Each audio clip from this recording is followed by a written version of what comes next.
저희 화성신문 창간 16주년을 맞아서 특별 자담회를 개최를 합니다. 주제는 인구 90만 앞둔 메가시티 화성시 복지 정책을 논하다라는 주제로 이렇게 개최를 하게 됐습니다. 먼저 자담회에 참석해 주신 분들 먼저 소개를 좀 해드리겠습니다. 김정희 나래울 종합사회복지관 관장님 참석해 주셨습니다. 감사합니다. 네, 안녕하세요. 고맙습니다. 네. 그리고 임채덕 화성시의회 교육복지위원회 위원장님 참석해 주셨습니다. 네, 감사합니다. 안녕하세요. 네, 반갑습니다. 네. 그리고 교수님께서 오셨는데요. 이근홍 협성대학교 사회복지학과 교수님 오셨습니다. 감사합니다. 안녕하세요. 반갑습니다. 그리고 정승호 화성시 복지국장님 오셨습니다. 네, 네. 감사합니다. 자, 그럼 자담회 취지를 먼저 간단하게 좀 말씀을 드리겠습니다. 화성시가 이제 머지않아 인구 90만의 메가시티가 됩니다. 급격한 인구 증가로 인해 복지 수요도 그만큼 증가하고 있고요. 그리고 화성시 재정 자립도가 서울 본청을 제외하고 1위라고 합니다. 국장님, 제 정보가 맞나요? 네. 서울 본청을 제외하고 지금 화성시가 재정 자립도 1위다. 서울 본청 그 시도까지는 모르겠습니다. 시도까지는 서울 본청이 모르겠는데. 지금 재정 자립도가 78% 가까이 되더라고요. 그래서 네. 서울 본청이 맞을 겁니다. 이게 5월 달에 최근 자료로 제가 네. 받았습니다. 저희는 기초지방자치단체 중에서는 최고라는 얘기는 들었는데 서울하고는 비교를 못 해봤습니다. 그러니까 서울 전체에서 서울이 1위고 그 중에 광역시도 다 나옵니다. 광역시도 다 나오는데 두 번째 칸에 지금 들어가 있는 걸로 제가 그렇습니다. 예, 참고하시고요. 재정 건정성도 좋고요. 그리고 지역 내 총생산인 1인당 GRDP도 전국 평균 2,900만 원 수준에 비해서 3배 가까운 8,100만 원 수준 정도라고 하네요. 그만큼 부자 도시죠. 돈이 많아서 그런가요? 이번에 코로나 사태 때 이렇게 돈을 많이 푸셨어요. 아주 큰 도움이 됐을 거라고 생각을 하고요.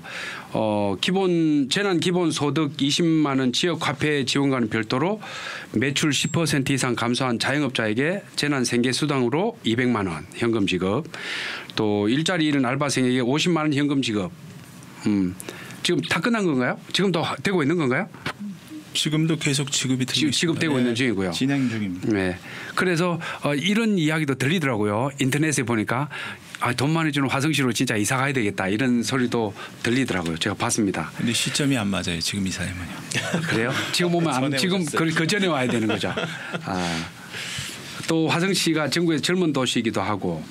그래서 동탄 신도시를 비롯해서 남양, 향남의 신도시 개발로 젊은 층이 대거 유입됐기 때문이겠죠. 앞으로도 당분간 이런 젊은 층 유입은 계속될 것으로 보이고요. 이렇게 양적으로 이만큼 성장을 했습니다. 양적 성장만큼 복지 수요도 폭발적으로 증가하고 있고요. 그래서 이런 분위기에서 화성신문이 창간 10주년 맞아서 메가시티로 성장한 화성시의 복지 현황을 요모조모 살펴보고 또 보다 합리적이고 발전적인 발전 방안을 한번 모색해 보기 위해서 자담회를 개최를 했습니다. 취지는 아시겠죠? 일단 먼저 우리 복지국장님, 정 국장님 화성시의 복지정책 기본 방향에 대해서 설명을 좀 해주시면 좋겠습니다. 네네. 먼저 화성신문 창간 16주년을 진심으로 축하드리면서 오늘 특별 자담회 복지에 대해서 한 것이 어떤 시대의 흐름과 잘 맞는 것이 아닌가 하는 생각을 드리고요. 제가 우리 화성시의 복지정책 기본 방향에 대해서 말씀드리겠습니다. 지금 사회자께서도 말씀하신 것처럼 지금 우리 시는 90만 인구의 메가시티를 준비하며 그동안 도움이 필요한 계층에 한정되었던 선별적 복지 정책에서 중앙정부가 추구하고 누구나 체감할 수 있는 복지, 즉 지금은 함께 누리는 복지를 위해 기본 방향을 이제 확대하고 있는 상태라고 말씀드릴 수 있습니다. 사회복지 사업은 다른 분야에 비해서 국고 보조 사업이 높은 편입니다. 그래서 지금 우리 시 재정 규모에서 한 60% 복지 분야 예산을 놓고 봤을 때 60% 정도 차지하고 있고요. 그다음에 도와 우리 시가 부담하는 자체 사업은 그중에 한 40% 정도라고 볼 수가 있습니다. 반면에 이제 매년 이 사회복지보건 분야 국고보조 예산은 지난 10년간 보면은 연평균 매 10.5%씩 그 증가해서 국고보조금 사업 확대로 지방자치단체 부담도 또한 같이 증가해서 의무 지출도 가중됐던 것이 또한 현실이라고 생각을 합니다. 저출산 고령화, 그다음에 소득의 양극화, 그다음에 보편적 복지제도 확대 등으로 향후 복지 예산의 증가 추세는 계속될 것으로 예상되고 있습니다. 그래서 우리 지자체 복지 정책은 그 중앙의 기본 정책을 수용하면서 지자체가 자체적으로 실시하는 복지 정책은 지속 가능하고 지역에서 합의된 실효성 있는 책임 있는 정책이어야 한다고 저는 생각을 합니다. 그래서 공급자 중심의 그 분절된 복지 정책에서 이제는 그 수요자 중심의 통합적 서비스를 제공하여 취약계층에서부터 누구나 체감할 수 있는 복지 서비스를 누리게 하는 것이 복지 정책의 기본 방향이 되어야 하지 않을까 생각을 합니다.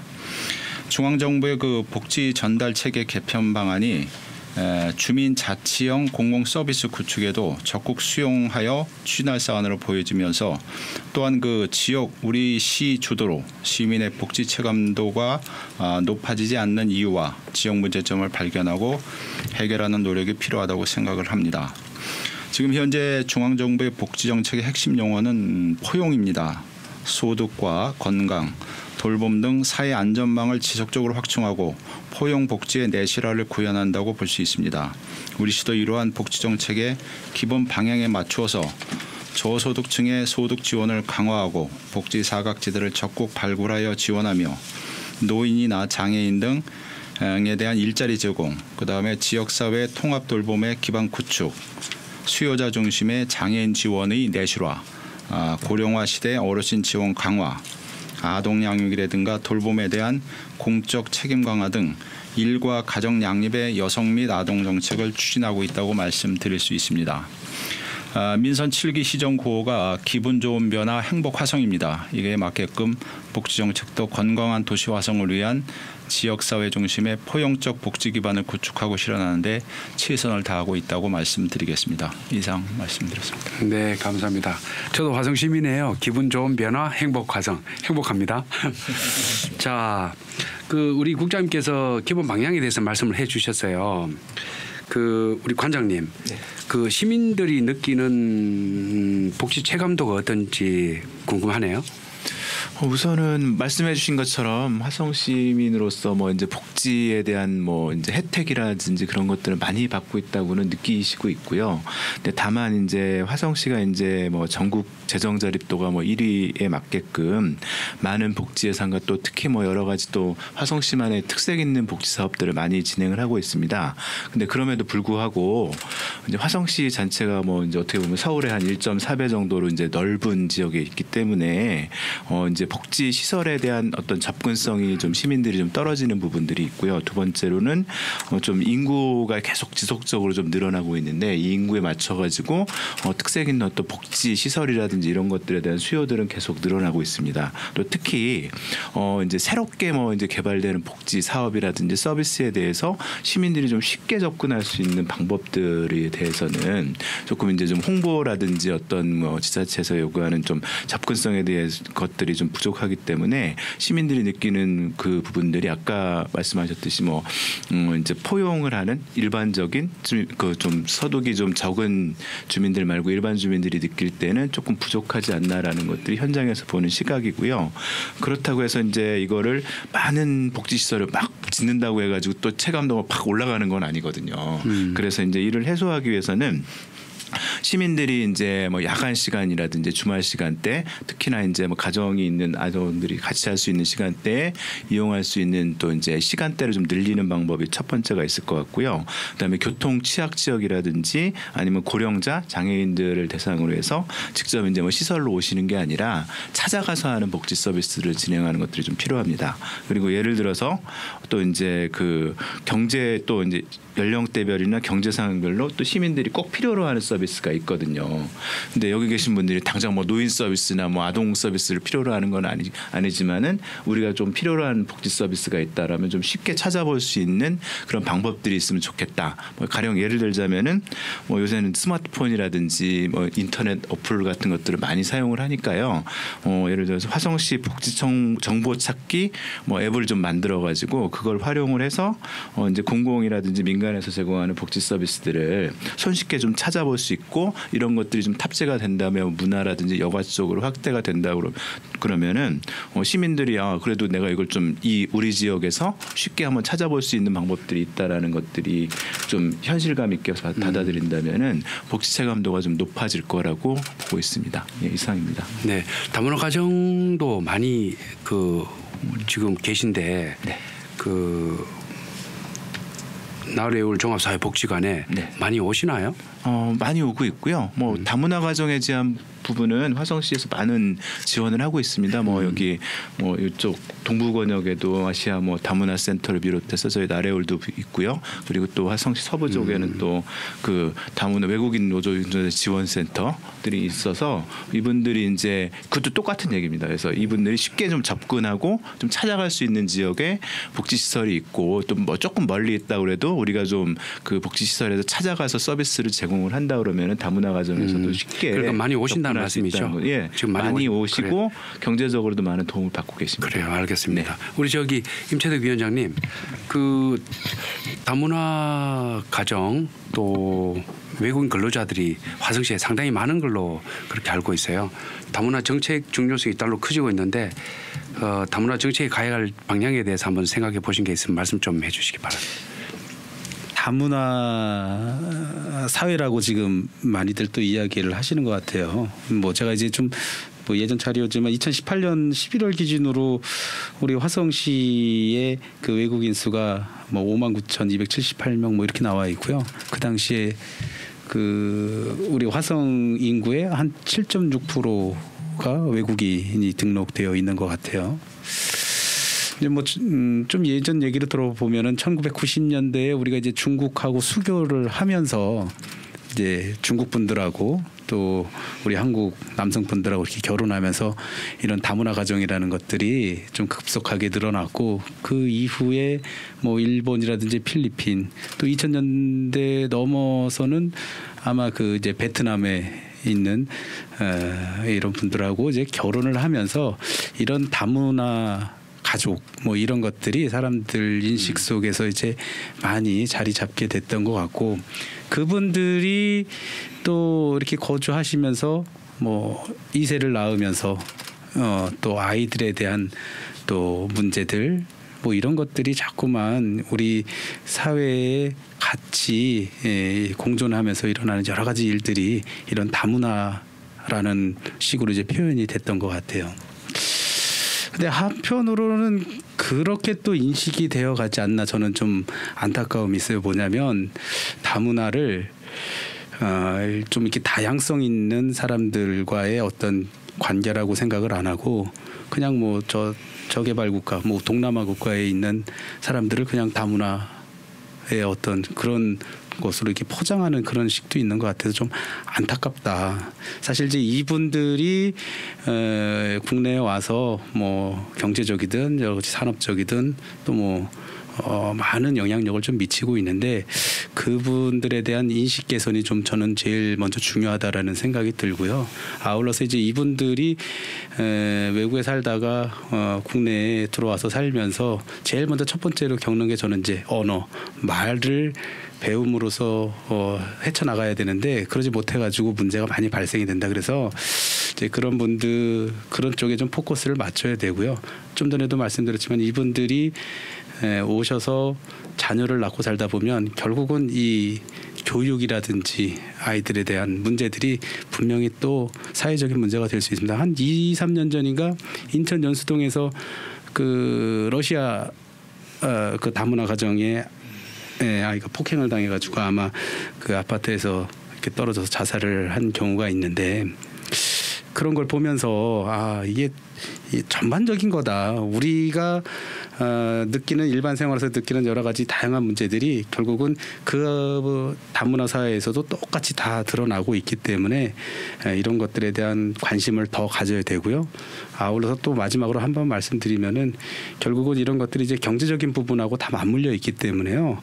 이 다문화 사회에 다문화 가정에 여기 구성되어 있는 사람들이 자립을 해서 살 수 있도록 경제적인 부분에 좀 더 포커스를 맞춰 주는 정책으로 가야 된다. 저는 이제 그런 말씀을 꼭 이 자리에서 말씀드리고 싶습니다. 알겠습니다. 인식 개선 또 관심 지속적인 그 지원 정책 이렇게 말씀을 해주셨어요. 그 이근홍 교수님께서는 우리 인최덕 위원장님께서 지금 잘 말씀해 주셨어요. 우리 화성시가 전국에서 다문화 외국인을 포함한 다문화 가족이 4번째로 많습니다. 어떻게 보면 서울시 영등포고 그다음에 안산시 그다음에 수원시 다음으로 많은 곳이 바로 화성시입니다.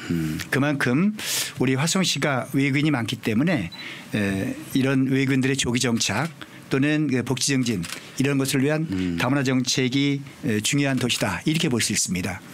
사실 우리 외국인을 포함한 다문화 가족들은요 정말 어려움이 많습니다. 가장 어려운 것이 바로 아까 의원님께서 말씀하셨습니다만 의사소통의 어려움입니다. 의사소통이 안 되기 때문에 여러 가지 문제가 많이 발생이 되죠. 또 큰 문제는 바로 빈곤 문제입니다.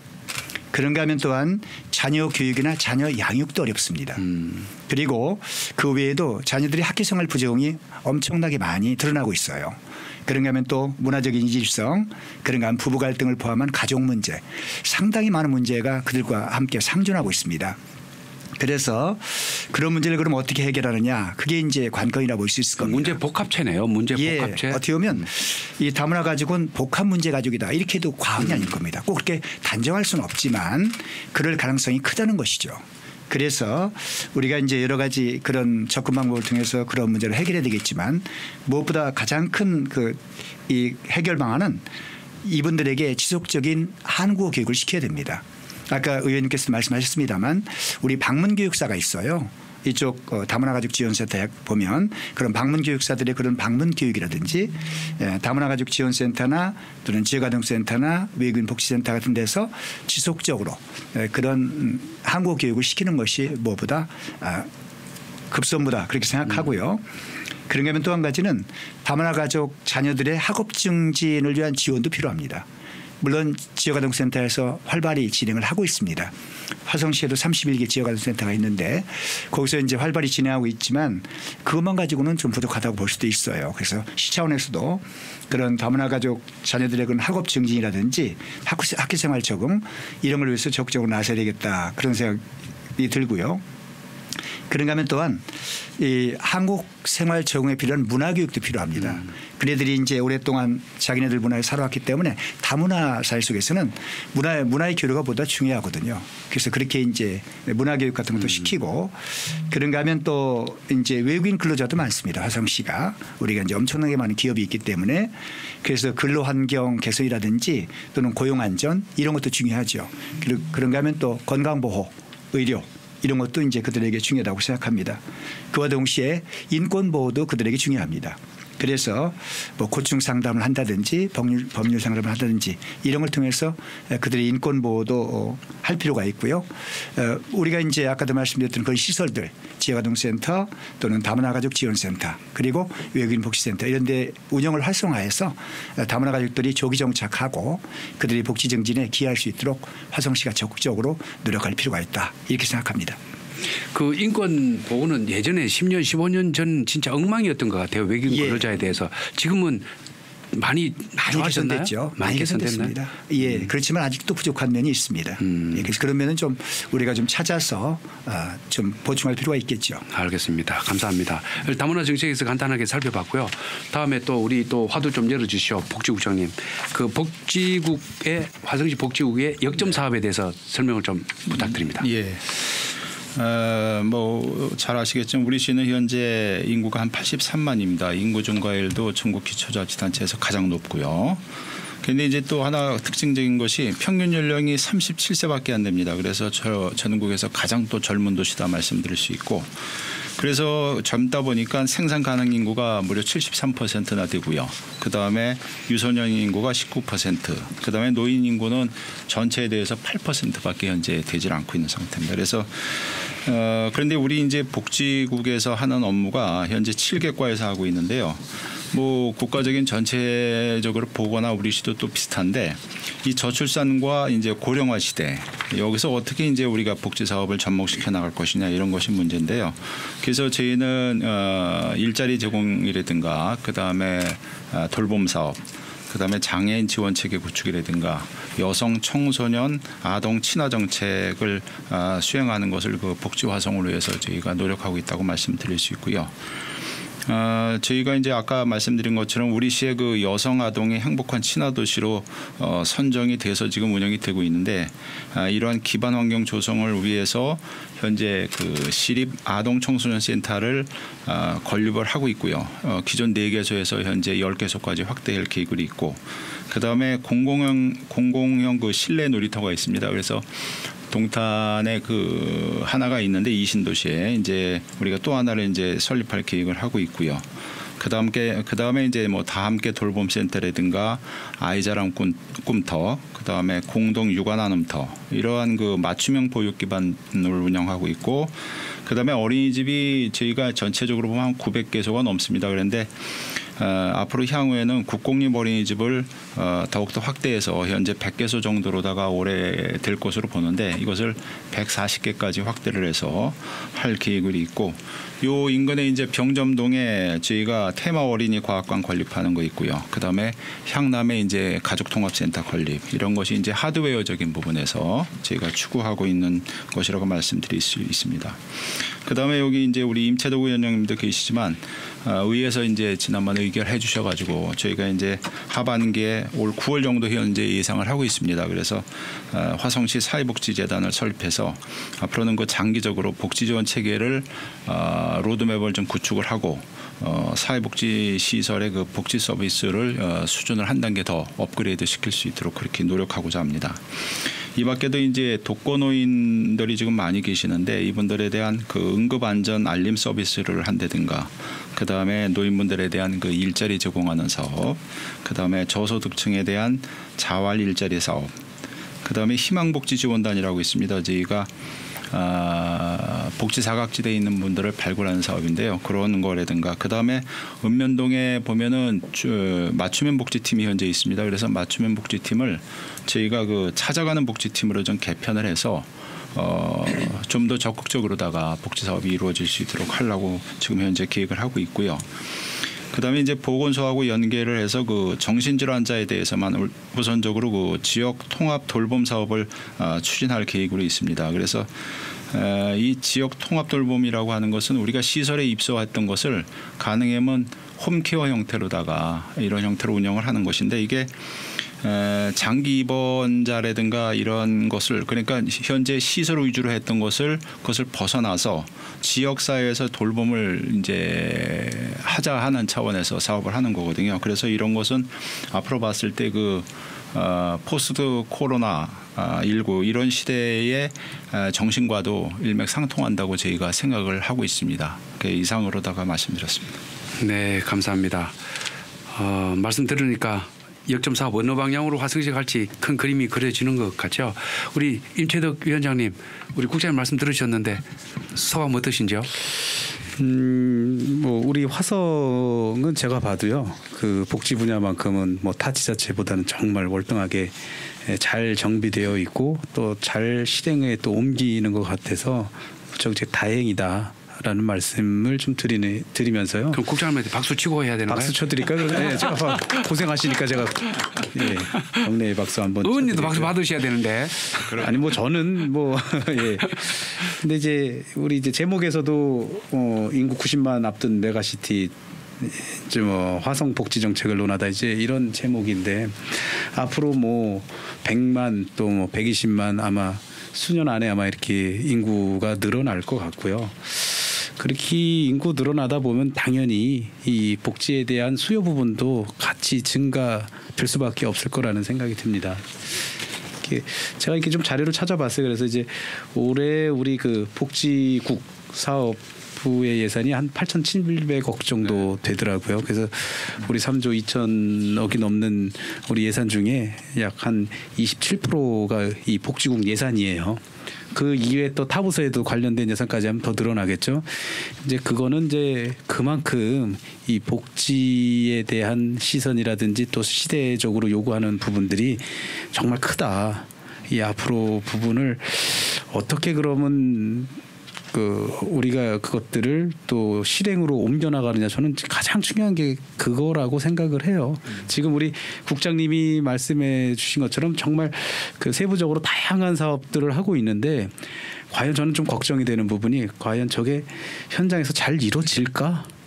그거는 누가 관리를 할까? 그 어떻게 운영이 되는지 사실 저는 뭐 다양한 사업이 있더라도 그 사업이 현장에서 정말 적재적소에 정말 우리 소금과 같은 그런 역할을 지역에서 해줘야 된다. 그게 저는 이제 복지라고 생각을 하고요. 근데 다행히도 방금 전에 우리 국장님께서 말씀해 주셨지만 이 복지재단, 우리 사회복지재단에 대한 조례가 이번 임시회 때 통과가 되고요. 어찌됐든 간에 그 복지재단이 만들어지는 이제 기틀을 이제는 저희가 준비를 하고 있고 9월 달부터는 그거에 대한 이제 착수 단계가 이제 진행이 되는데요. 저는 그렇게 생각합니다. 이 다양한 그러한 사업들을 관리하고 감독하고 운영할 수 있는 컨트롤 타워가 생긴다.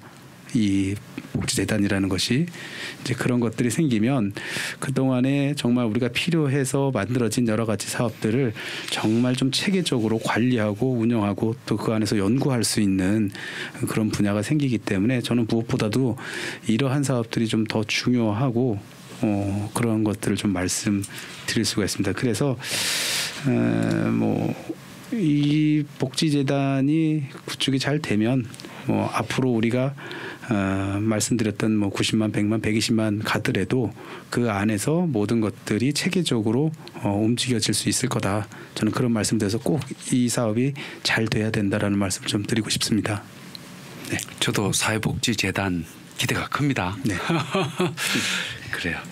우리 그 위원장님 말씀 중에 복지는 소금과 같은 역할을 해야 된다. 오늘의 첫 번째 문장입니다. 그 또 걱정을 해주셨어요. 현장에서 과연 그 많은 정책들이 잘 이루어질까 걱정을 해주셨는데 우리 현장에서 실무진처럼 이렇게 열심히 활동하고 계시는 관장님께서는 어떻게 보시는지요? 지금 우선적으로 보완해야 될 분야가 있다면 글쎄요, 보완이라기보다는 이제 좀 방향 전환이라 그럴까요? 그런 부분이 조금 필요한데요. 아까 목장님도 말씀하셨고 우리 복지위원장님도 말씀하셨지만은 화성시 같은 경우에는 이제 사회복지 정책의 전통적인 우선순위라고 하면은 우선은 노인이라든지 장애인, 유아, 여성, 아니면 아까 말씀드렸던 외국인 노동자들이라든지 이런 부분이 되겠는데요.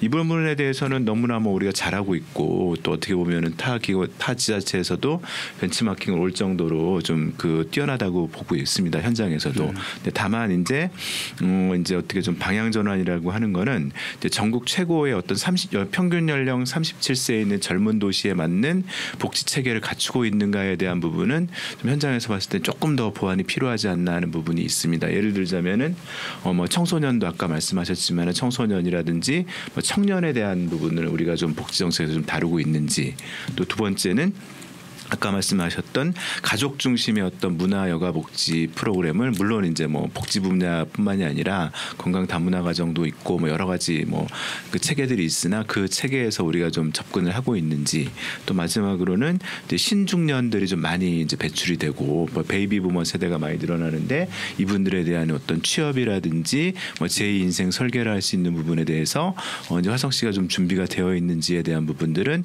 이제 좀 향후에는 좀 보완이 되어야 될 부분이다라고 생각을 하고요.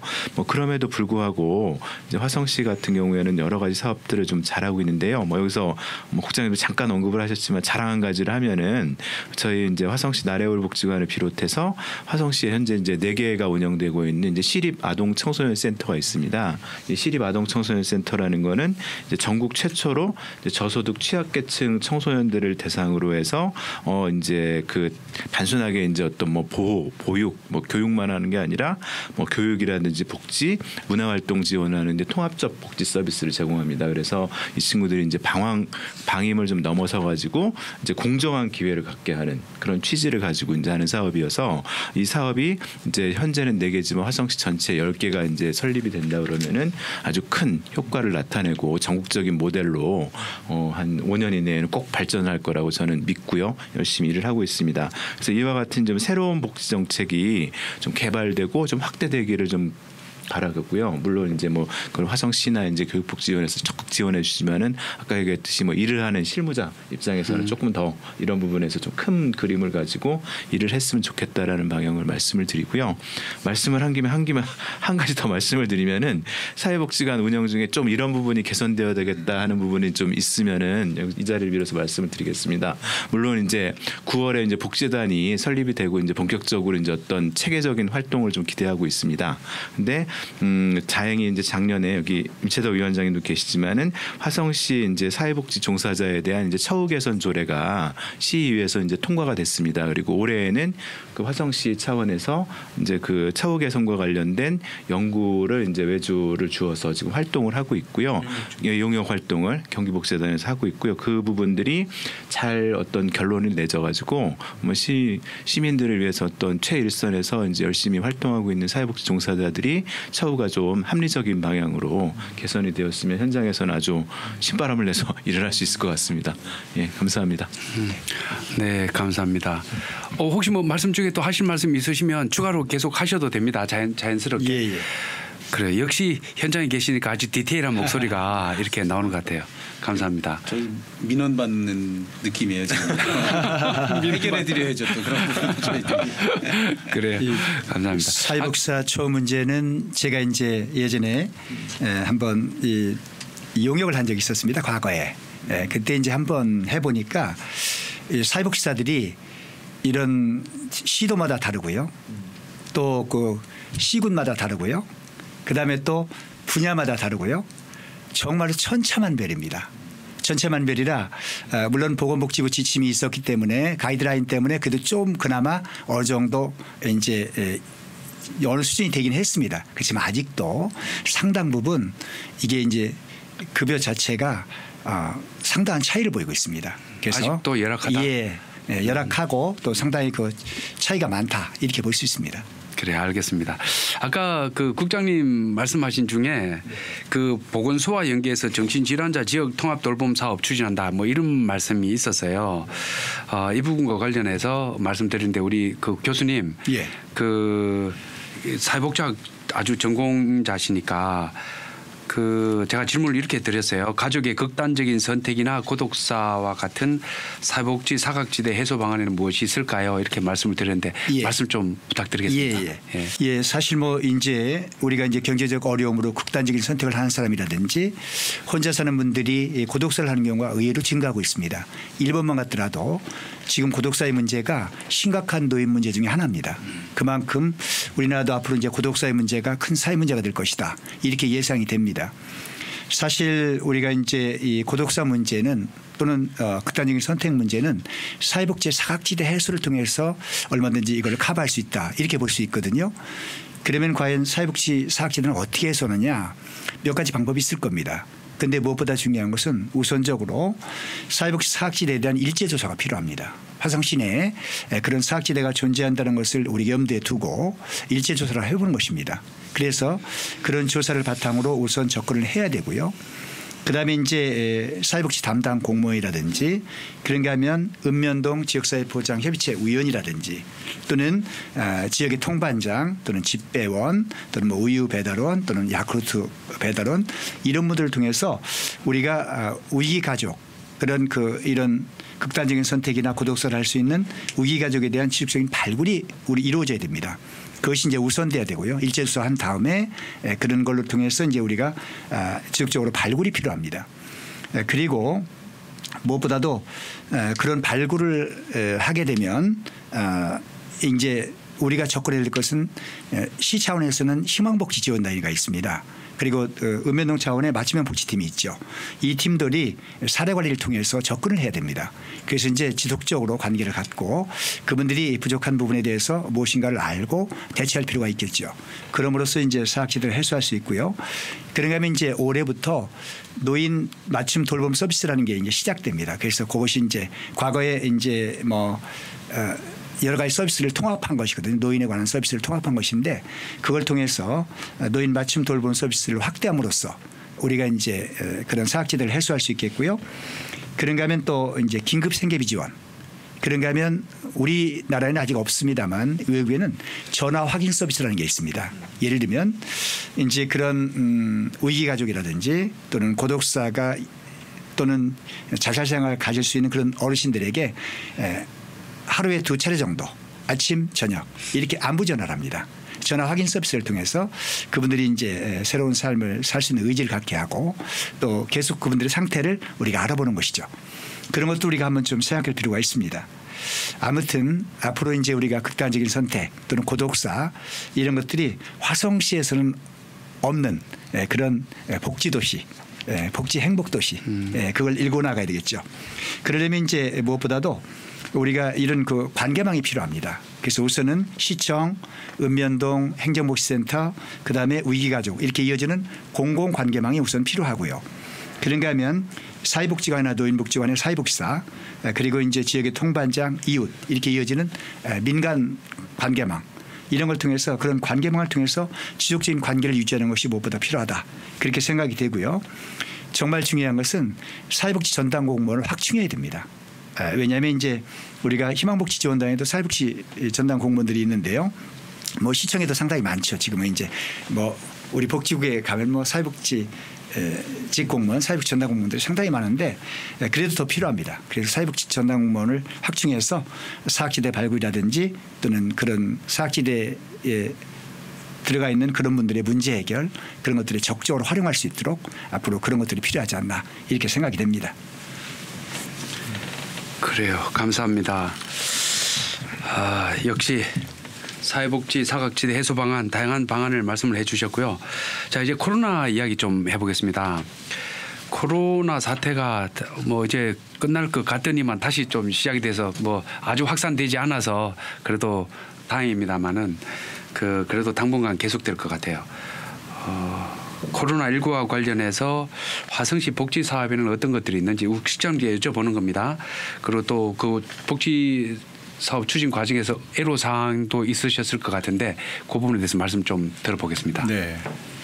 그 코로나19로 인해서 그 정책과 관련해서 지자체별로 그 코로나 리더십을 이번에 이제 말하기도 하고 했습니다. 그래서 우리 시를 말씀드리면은 이제 경기도에서 최초로 그 긴급 재난 생계 수당 사업을 추진해서 시비 100%로다가 100억 원의 예산을 편성해서 코로나로 인한 그 어려움에 처한 시민에게 신속하게 지원을 지금 하고 있습니다. 지금도 진행 중이고요. 이러한 그 사업을 우리가 자체로 편성하게 된 것은 지난번에 그 업무 수행 과정에서 감사원에서 이제 적극 행정 차원에서 폭넓게 면책하는 방향으로다가 그 감사 방향을 좀 바꾸겠다. 그래서 선례가 없더라도 관련 규정이 좀 다소 미비하더라도 소극적인 태도보다는 적극적인 자설에 임해달라 하는 것에 대한 것도 크게 도움이 됐었고요.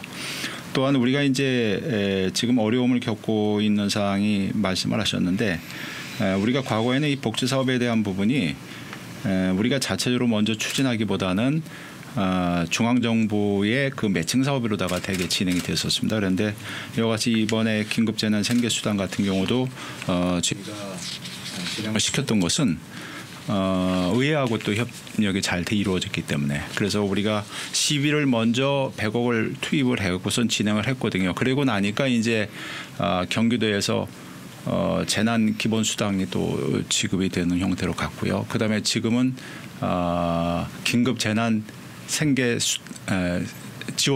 지원금이 또 해서 이제 중앙정부가 됐고, 그래서 이제 과거에는 중앙정부가 먼저 하고 거기에 따르는 지방비가 부담이 돼서 이런 식으로 매칭 사업을 했고, 그래도 좀 부족하다 생각할 때 우리 시비만 추가적으로 더 사업을 예산을 편성을 해서 했던 것에서 지금 이렇게 이제 선례를 이제 바꿔서 지금 진행을 하고 있다는 것을 좀 말씀드릴 수 있고요. 메이저 언론에서도 막 저 취재하러 오시지 않나요, 우리 국장님? 네, 했었습니다. 네, 지난번에.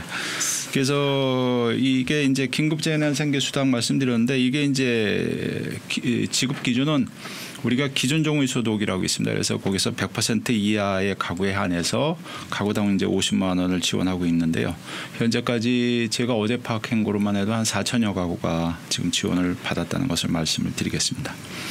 또 이제 우리 시만에 하는 것은 그 어린이집 재원에 대한 어린이집 그 재원 아동 수가 감소해 가지고 거기서 이제 어린이집에 대해서 한시적으로 26억의 예산을 편성해서 3, 4, 5, 3개월 동안 그 어린이집에 대해서 지원을 해준 사항입니다. 그래서 우리가 어린이집 아까 모두에도 말씀드린 것처럼 한 900개소가 되는데, 그래서 지원받는 게 한 700개소 정도가 지원을 받습니다. 그래서 한 2,100개 전체 누적 개수로 보면은 여기서 지원이 돼서 보육교직원 인건비 및 그 영유아에 대한 방역물품 구입비 이런 것으로 지원을 했습니다. 그래서 정상화가 앞으로 되겠는데, 그 이후에 이제 보육교사 부족으로 인한 그 불편함을 예측한 그 선제적 방안이라고 저희가 말씀드릴 수가 있습니다. 그다음에 이제 다중이용 공공시설의 그 휴관 조치가 돼서 그 운영 중지된 각종 프로그램 강사 등의 그 휴업수당 지급 사업으로다가 저희가 관내 사회 노인 장애인 복지관이 10개소 있는데요. 그 강사들에게 한 362명 정도 되는데, 거기에다 월 평균 한 70%를 지원해서 현재까지 수당이 한 2억 4천여만 원 정도 지금 지급했다는 것을 말씀드리겠습니다. 또한 우리 코로나19로 해서 자가격리자가 한 3천여 명이 됩니다. 그래서 자가격리가 되면은 저희가 1인당 한 7만 원 정도의 그 생필품이 들어가 있는 박스가 있습니다. 그래서 그거를 이제 고스트로 전달을 했고요. 그다음에 사회복지시설이 우리가 일반 경로당까지 하면 한 950개가 되는데, 거기에 이제 마스크 한 10만 개하고 손소독제 한 12,600개 정도 이런 것을 지원을 했습니다. 그래서 우리 시에서 사회복지시설에서 감염자가 한 명도 안 나왔다는 거 하는 거, 이것을 저희가 자랑스럽게 좀 생각을 하고 있습니다. 또한 그 지역 경제 활성화 방안과 연계해서 한부모 가정 그 장난감하고 학용품 지원 사업을 이번에 했었고요. 그 다음에 독거노인 정서안정 물품 지원으로 해가지고 차상위 독거노인 한 2,800명한테 그 읍면동의 지역사회 보장협의체 위원들이 집집마다 방문해가지고 그 안부를 묻고 그다음에 화분과 간식 고름을 지원을 했습니다. 그래서 이거 직원들이 일상 업무를 이제 병행하면서 추진하느라고 좀 무리는 있었지만은 우리 시가 신속하고 또한 과감하게 이 코로나로 인한 시민들의 경제적 정서적인 지원을 해서 자체 복지 사업을 적극 추진하고 있다고 자부하고 있습니다. 이상입니다. 네, 수고하셨습니다. 말씀하시기를 화성시 사회복지시설 집단 감염 발생 건수 제로. 그 힘주어 말씀하셨어요. 박수 받아 마땅하세요. 고생하셨습니다. 저 복지 사업에서 말씀을 들었고요. 그럼 이제 복지 서비스에 대해서 말씀을 좀 여쭤볼게요. 우리 관장님하고 국장님 순서대로 좀 말씀을 해주시면 좋겠습니다. 코로나 사태 이후에 복지 서비스는 어떤 방향으로 변화될 것인지 좀 여쭤보고 싶습니다. 예, 아까 그 국장님 말씀하신 대로 코로나19 이제 확산이 이제 됨으로 인해서 점진적으로 이제 뭐 축소 운영을 하다가 이제 2월 말부터는 이제 휴관 상태에 있습니다. 복지관들은. 근데 휴관을 했다고 해서 뭐 일을 아예 뭐 안 하고 좀 출근 안 하고 뭐 이러는 건 아니고요. 기본적으로 이제 복지 서비스에서 제공을 해야 되는 이제 돌봄 대상자들이 있습니다. 돌봄 대상자분들 뭐 독거노인이라든지 장애인분들이라든지 이런 분들이 있는데, 지금 현재도 그 2월부터 주 4회 정도를 저희가 한 360여 명에 대해서 어르신 장애인들에 대해서 뭐 밑반찬이라든지 도시락을 직접 조리를 해서 배달하는 것들을 진행을 하고 있고요. 아까 말씀드린 것처럼 뭐 그 정서 상담이라든지 또 이제 화성시라든지 아니면 뭐 중앙 차원에서 좀 내려오는 거, 아니면 또 지역의 기업들이 후원을 했던 어떤 긴급 구호 물품들을 전달하는 사업들을 진행을 하고 있습니다. 그리고 이제 이런 것들이 이제 감염 우려 때문에 자원봉사자가 없이 이제 직원들이 이제 직접 수행을 하고 하고 있는 상황이고요. 이제 그럼에도 불구하고 이제 코로나 사태가 이제 단기간에 이제 종료되지는 않을 거라고 이제 전국적으로 좀 보고 있고 전 세계적으로 좀 보고 있기 때문에 이에 대한 좀 대비가 필요하다라고 현장에서는 좀 보고 있고요. 그 중에서 이제 저희 나래울복지관 같은 경우에는 전국 최대 규모의 어떤 복지 서비스를 제공을 하고 있고요. 하루 기준으로 했을 때는 한 2,700여 명 정도의 이용인분들이 시민들이 이용을 하고 있는 복지 시설입니다. 근데 이런 부분들이 이제 코로나 사태가 이제 해결이 된다고 하더라도 당장에 이제 뭐 어떤 백신이 개발돼서 이게 완치가 되지 않는 이상은 똑같은 서비스 제공을 하기는 힘들다라고 좀 보여지고요. 그러면 이제 이 부분을 어떻게 운영을 할 것인지에 대한 것들을 계속 고민을 하고 있는데요. 최소한 이거를 뭐 이제 100명, 200명의 어떤 대규모 프로그램보다는 뭐 20명 이하의 이제 뭐 분산된 프로그램 형식으로 이제 그 운영을 해야 될 것이다라는 거 판단을 하고 있고요. 뭐 이 또한 이제 노래 교실이라든지 어떤 체육 프로그램, 기타 뭐 좀 이제 비말을 통해서 좀 감염이 우려가 되는 프로그램들에 대해서는 최대한 좀 뒤로 미뤄서 이제 좀 안전성이 확보된 다음에 진행하는 것들이 좀 필요하겠다고 보입니다. 또 장기적으로는 이게 꼭 관내 프로그램뿐만이 아니라 이제 좀 찾아가는 좀 복지 서비스들을 좀 해야겠다라는 거죠. 그래서 마을이라든지 가족 중심으로 해서 좀 필요로 하는 서비스가 있는 곳을 직접 찾아가는 서비스를 좀 강화를 해야 될 것이고요. 두 번째는 코로나 사태에 따라서 물론 이제 좀 계속 자가격리라든지 프로그램을 이용하지 못한 어르신들이라든지 장애인분들, 일반 시민들 같은 경우에 심리 정서적인 어떤 고독감이라든지 외로움이 더 늘어날 수가 있습니다. 그래서 그런 부분들에 대한 어떤 접근들이 좀 필요로 하고요. 또 이제 보건의료와 이제 복지 서비스를 좀 연계를 해서 하는 사업들을 좀 강화를 할 필요가 있겠습니다. 저희 이제 나래울복지관에서는 좀 한림대학교 동탄성심병원과 좀 연계를 해서 저희가 2018년부터 이제 건강관리 사업이라든지 뭐 무의촌 지역, 특히 농촌 지역에 대한 그 무료 이동 진료 사업들 그리고 주민들이 좀 필요로 하는 맞춤형 건강 강좌 사업들을 진행을 해왔습니다. 이제 코로나19 이후에는 이런 부분들이 조금 더 강화가 되어서 이제 어떻게 보면 이제 직접적으로 이제 병원에 오시지 않더라도 좀 우리가 찾아가서 좀 기본적인 건강 상담과 또 복지 서비스 또 필요로 하는 어떤 지원들을 같이 할 수 있는 체계들을 좀 만들어 나가려고 계획을 하고 있고요. 또 이제 병원 그 동탄성심병원과 연계를 해서 좀 확대를 할 계획을 가지고 있습니다. 이런 부분들이 꼭 이제 동탄성심병원뿐만이 아니라 보건소라든지 기타 이제 의료 체계들하고 복지 시설들이 같이 연합을 해서 한다 그러면은 화성시만의 어떤 특색 있는 코로나 대응책이 되지 않을까 생각을 하고 있습니다. 네, 감사합니다. 그 화성시 그 복지의 방향을 아까 국장님께서 맞춤형에서 찾아가는 으로 이렇게 바꾼다고 말씀하셨는데 그 국장님 말씀해 주시죠. 네. 네.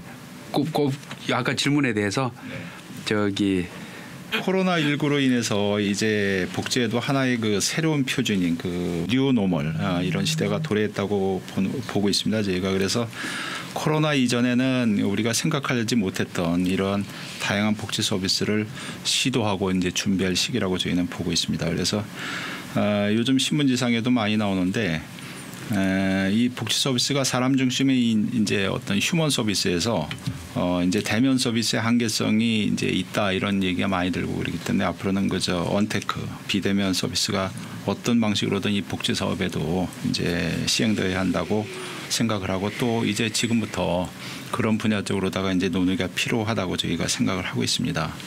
이번에 그 코로나19로 인해서 특히 이제 어려움을 겪고 있던 분들이 그 고령자라든가 그다음에 독거노인, 장애인 이런 분들이 굉장히 어려움을 많이 겪었습니다. 왜냐하면 시설이 폐쇄되는 바람에 그분들이 이제 시설에 와서 재활치료도 받고 그래야 되는데 또한 이제 같이 여가생활도 즐겨야 되는데 그런 부분을 못했거든요. 그래서 하나 예를 들어 보면은 저희가 이제 임대 아파트에 거주하면서 노인 일자리 사업에 참여하는 기초연금 대상자 노인이 있었습니다. 그런데 이분이 그 노인 일자리 사업이 저희가 무기한 중단이 됐거든요. 지금도 스톱이 돼 있습니다. 그래가지고 그러다 보니까 당장 임대료 수입이 있던 것이 없어지다 보니까 그 임대료 지출이 버거워졌고 기초연금 30만 원으로다가 임대료라든가 고혈압 등 그 만성질환 의료비하고 식료품을 구입하고 그리고 나면 이제 쓸 돈이 없는 그런 형태가 되고 있습니다. 그래서 정부에서도 뭐 선지급안을 내놓았지만 지금 이 사업을 언제 재개하는지 저희도 빨리 이것이 추진됐으면 하고 생각하고 지금 계획은 다 준비하고 있는데 아직 시행이 안 되고 있다는 것을 말씀드리고요. 그다음에 이제 복지관이나 이 무료급식소, 그다음에 경로당에서 한 끼 식사라도 해결했던 취약계층은 집안에서 봉사자가 그 아까 도시락을 나눠주신다고 우리 김정희 관장님 얘기하셨는데 무료 도시락을 저희가 배달을 해줍니다. 해줘가지고 그런데 이것도 이제 혜택도 한정된 예산으로다가 누구나 받을 수 없는 상태에 있어가지고 그런 어려움이 있고요. 그 다음에 이제 이번에 긴급재난지원금 같은 경우도 이 스마트폰으로 신청을 할 수 있는데 노인분들이 이제 그럴 수 없으니까 이제 집으로 나와서 신청을 하거나 또 움직임이 불편한 분들은 대리다 하던가 또 시설에 있는 분들은 더 어려운 요건이 있습니다. 그분들은 시설의 책임자가 좀 해줄 수 있는데 아직 제도적인 시스템이 그렇게 갖춰지지를 못했어요. 그런 어려운 점이 있고요. 또 말씀드리면은 그 발달 장애가 있는 애들도 있는데 얘들이 이제 주간보호센터를 이용을 했었습니다. 그런데 제가 주간보호센터를 또 폐쇄를 하다 보니까 지금 이용을 그러니까 맞벌이로 살아가는 부부가 이제 교대로다가 휴가를 내 가지고 그래서 장애가 있는 자녀를 돌보면서 그 사례관리 담당자를 찾아서 어려움을 호소하는 경우도 있었습니다. 그다음에 이제 장애인 활동 지원 사업도 이제 발달 장애가 심한 사람들은 지금 그 입소가 할 수 없고 또 분노 발작도 일어나고 그러니까 정신병동에 이제 입원해 가지고 지금 그렇게 또 현재 운영이 그 개인 사생활에 이제 가족을 그렇게 돌보는 이러한 형태로 하고 있습니다. 그래서 이런 상황을 보면서 이 코로나가 이번에 몰고 온 것이 아직도 우리 이제 복지 정책이 기존 시스템에서 좀 바뀌고 앞으로도 가야 할 길이 멀다고 저희는 생각을 하고 있습니다. 그래서 복지 사업의 그 공공성을 더욱더 강화하고 복지 안전망에서 취약계층을 찾아내는 구조가 만들어서 복지관이 설사 문을 닫더라도 지금 말씀드린 노인이라든가 장애인 이런 분들이 거주지를 중심으로 그 돌봄 서비스가 작동되어야 한다고 주장을 이제 전문가들은 하고 있습니다. 그렇지만 이게 간단한 문제는 현실적으로 아니다라고 저희는 좀 생각을 하고 있고요.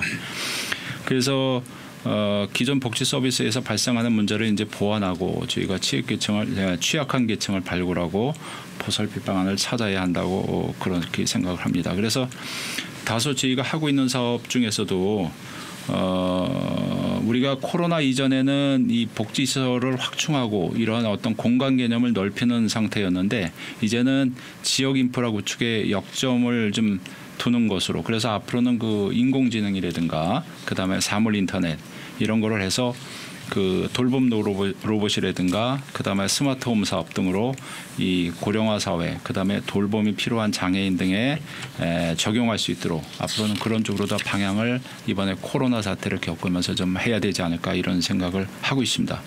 그래서 한 가지 또 말씀드리면 우리 시에서는 그 노인 맞춤 돌봄 서비스라고 해서 AI를 활용한 그 아까 어느 분도 또 그런 말씀을 하셨는데 안보 서비스를 현재 지원하고 있습니다. 그래서 그 AI가 이제 뭐 노래 틀어달라면 노래 틀어주고 그다음에 조명도 조정해달라고 하면 해주고 막 이렇게 하고 있거든요. 그래서 앞으로 그 포스트 코로나 시대가 대비하고 이제 해서 이제 4차 산업혁명이 이렇게 지나고 나면 이 복지 서비스에 접목하는 것도 여러 다양한 각도로다가 저희가 좀 지자체에서 고민해야 되지 않을까 이런 생각을 가지고 있습니다. 네. 네, 감사합니다. 드디어 복지 분야에도 AI가 등장을 했습니다. 그 기자들을 대체하는 AI도 등장을 했다고 그러더라고요. 벌써 오래전에. 그래서 보도자료 나오면 그냥 AI가 그냥 처리해서 그냥 보내는 거예요. 그리고 또 일정 부분 단어를 집어넣으면 기자가 소설 쓰듯이 기사도 완벽하게 만들어내는 시대가 됐어요. 로봇 요양보호사도 등장했습니다. 아, 그래요? 로봇 요양보호사? 예. 그래요. 알겠습니다. 국장님 말씀 중에 사회적 약자, 그 고령자, 또 독거노인, 장애인 이런 사회적 약자들에 대한 말씀들을 해주셨는데 그중에 우리 저기 교수님 그 노인 부분에 대한 이야기가 많습니다. 아까 국장님 말씀 중에 화성시 노인 인구 비율이 8% 정도라고 말씀하셔서 그 많지 않아서 어찌 보면 좀 다행이긴 합니다만은 우리 노인 소득 증진을 위한 일자리 창출 방안에 대해서 혹시 생각하고 계신 거 있으면 말씀 좀 해 주십시오. 어떻게 보면 21세기는 노인의 시대다 이렇게도 과언이 아닐 겁니다. 그리고 21세기 가장 큰 사회 문제 세 가지를 꼽으라면 노인 문제, 환경 문제, 범죄 문제일 거예요. 그래서 어떻게 보면 이제 그런 것이 큰 문제인데 그 중에 하나가 노인 문제입니다. 우리나라도 작년 말에 우리가 이제 통계를 보니까 노인이 800만이 넘어섰습니다. 그리고 15.5%입니다. 물론 화성시는 젊은 도시죠. 그러다 보니까 이제 그보다 훨씬 낮습니다만 전국 평균에 비해서는 전국 평균을 보면 15.5%입니다. 엄청나게 많죠. 이제 뭐 앞으로 4, 5년이 있으면 우리도 초고령 사회가 될 것이다. 그렇게 예상을 하고 있습니다. 그래서 노인 문제는 정말 심각한데 그러면 과연 이런 노인 문제를 어떻게 해결하느냐. 사실 노인들에게 정말 필요한 것은 대개 6가지입니다. 대개 우리가 필요한 걸 꼽자면 소득, 건강, 여가, 일자리, 주거, 신체적 수발. 이것이 어떻게 보면 노인 복지의 6대 요소다. 이렇게 봐도 과언이 아닙니다. 신체적 수발. 예. 그게 이제 노인 복지의 핵심인데요. 그 중에 하나가 일자리입니다. 그래서 어떻게 보면 어르신들에게 일자리를 준다는 것은 소득 증진이라든지 사회 참여, 건강 증진에 상당히 기여할 수 있는 게 바로 일자리다. 이렇게 볼 수 있습니다. 일본 같은 경우는 노인들에게 법적으로 정해져 있습니다. 예를 들면 수금원, 검침원, 그다음에 복권 판매원, 축사관리원 이런 사람들은 65세 이상만 써라 하는 법적으로 명시가 돼 있어요. 그래서 그게 이제 저도 경기도에도 한번 제가 그걸 제안했고 보건복지부도 제안했었는데 아직 그거 이제 법적으로 처리가 되기 좀 어려움이 있다고 그래서 아직 그게 우리나라에서는 안 되고 있습니다만 그렇게 해서 이제 노인 일자리를 완전히 확정해 놓고 있죠. 그러다 보니까 이제 노인들이 일할 수 있는 기회가 많아집니다. 그래서 우리 화성시 차원에서도 앞으로 할 필요가 있다는 생각이 들어요. 조례로. 여기 이제 위원장님 계십니다만 조례로 어떻게 하느냐. 우선은 이제 화성시에 있는 공설 운동장 청소원. 예. 그다음에 이제 문화재 관리원 또는 공원 관리원. 그런가 하면 능원 관리원, 공설묘지 관리원, 그리고 주차 관리원, 또 문화재 해설사. 이런 분들 그다음에 또 이제 대형마트의 카트 정리원 물론 아르바이트는 학생도 있습니다만 예, 그렇게 이제 그런 분들을 조례로 정한다면 화성시에서 이제 어르신들이 일할 수 있는 기회가 많지 않을까 그런 생각이 듭니다. 청년 반발도 있겠는데요. 예, 그러겠죠. 이제 뭐 카트 정리원 같은 건 좀 빼더라도 예, 다른 뭐 그런 것들은 우리가 공적인 것이니까 공적인 부분은 이제 우리 국장님도 계시고 위원장님도 계십니다만 이렇게 조례로 만든다면 어떻게 어르신들이 일할 수 있는 기회가 되지 않을까 그런 생각이 들고요. 그다음에 이제 이런 것도 있습니다. 어르신 주말 장터 이런 걸 열어줘 가지고 어르신들이 소득을 증진할 수 있는 기회를 드리기도 하고요. 그런가 하면 이제 화성시에서 한번 우리가 해볼 필요가 있는데 뭐냐면 이제 노인복지공장입니다. 영국 같은 데는 노인복지공장이 상당히 활성화되어 있습니다. 65세 어르신들만 취업할 수 있는데요. 그러다 보니까 완전히 뭐 이제 뭐 4교대 정도 하고 그다음에 뭐 여러분들이 근무할 수 있는 기회가 돼요. 어떤 걸 하느냐? 주로 이제 셔틀콕, 인형 또는 테이크아컵 이런 것들을 제조하는 그런 공장을 만들면 됩니다. 사실 군포에서 시니어 클럽 중에 하나가 지금 셔틀콕을 하고 있습니다. 6분의 어르신들을 거기서 모시고 하고 있는데요. 상당히 많은 소득도 좀 드리고 그다음에 또 잘 운영이 되고 있어요. 어르신들이 특징이 상당히 세심합니다. 꼼꼼하기 때문에 그런 것들을 검수하는 데는 아주 큰 재능을 갖고 계시거든요. 그래서 꼼꼼하게. 영국 같은 데는 이제 타이어 공장에서 하시기 때문에 타이어는 사실 모든 것이 자동화되어 있고 검수만 하면 됩니다. 이게 잘 됐는지 그건 어르신들이 할 수 있거든요. 그래서 그런 화성시에서도 노인복지 공장 이런 것들을 한번 해보면 어떨까 그런 생각이 듭니다. 그래서 이제 그런 걸 통해서 앞으로 어르신들의 일자리를 더욱더 창출하면 우리가 노인 일자리 및 사회활동 지원 사업을 제외하고 다른 일자리인 거죠. 그거는 우리가 이제 27만 원 정도밖에 지급이 안 되기 때문에 소득의 보충이지 소득의 보장은 아닙니다. 그래서 어떻게 보면 그런 거와 뭐 기초연금 이런 것도 다 포함하더라도 소득의 보장이라면 그보다 좀 더 많은 급여가 제공되는 그런 일자리가 필요하지 않나 그런 생각이 듭니다. 그래 노인들한테도 달란트가 많죠, 그죠? 옛말에도 노인 한 명이 죽으면 도서관 하나가 사라진다. 뭐 이런 말도 있잖아요. 예. 알겠습니다. 제가 좋은 말씀 감사드리고요. 지금 우리 교수님 말씀하시는데 연신 임채덕 위원장님께서는 고기를 끄덕이시고 받아 적으시고 또 조례로 제정해야 된다고 숙제도 주시고 이래가지고 그러신데 우리 위원장님 이 일자리 창출 관련해서 한 말씀 좀 해주십시오. 아니 저도 그래서 지금 교수님께서 말씀하시고 열심히 받아 적었고요. 제가 이제 뭐 오늘 좌담회 끝나고 나면 우리 교수님한테 좀 연락을 취해가지고 지금 이제 제안해 주신 내용들 좀 컨펌을 좀 받아가지고 이것들을 제가 보니까 이야기해 주신 것 중에 뭐 저희가 좀 할 수 있는 부분도 있고 영역이 또 이렇게 담기 어려운 부분도 제가 분명히 좀 있는 것 같은데 그런 것들은 좀 가다듬어가지고 또 국장님하고 좀 잘 협의해서 조례를 제가 이렇게 발의해 보는 것도 어떨까 좀 한번 그런 생각도 해봤는데 쉽지는 않을 것 같다는 생각이 들어요. 지금 현재 시점에서 이제 그런 부분이 있고요. 제가 이제 그 얼마 전에 저 무봉산에 이제 산에 갔다가 거기서 이제 그 아는 지인분을 이제 뵀어요. 이제 아마 은퇴하시고 뭐 특별한 일이 그 당시에는 없으셔서 이제 산에 이제 건강 때문에 이제 오르락내리락 하시고 계셨었는데 저한테 이제 그 말을 하시더라고요. 어디 본인이 은퇴하고 나서 이제 뭐 집에만 있으시기 사실 좀 무료하시다고 그러시면서 본인이 일본어를 원어민처럼 하니 뭐 시에서 어디 일할 수 있는 데가 있으면 좀 소개 좀 해줬으면 좋겠다 이런 이야기를 하시더라고요. 결국은 이제 그분이 뭐 여기서 어떤 일자리를 찾지는 않으셨지만 이제 결국은 이제 뭐 해외 쪽에 다른 일을 하시는 거로 이렇게 결정이 되셔가지고 움직이시더라고요.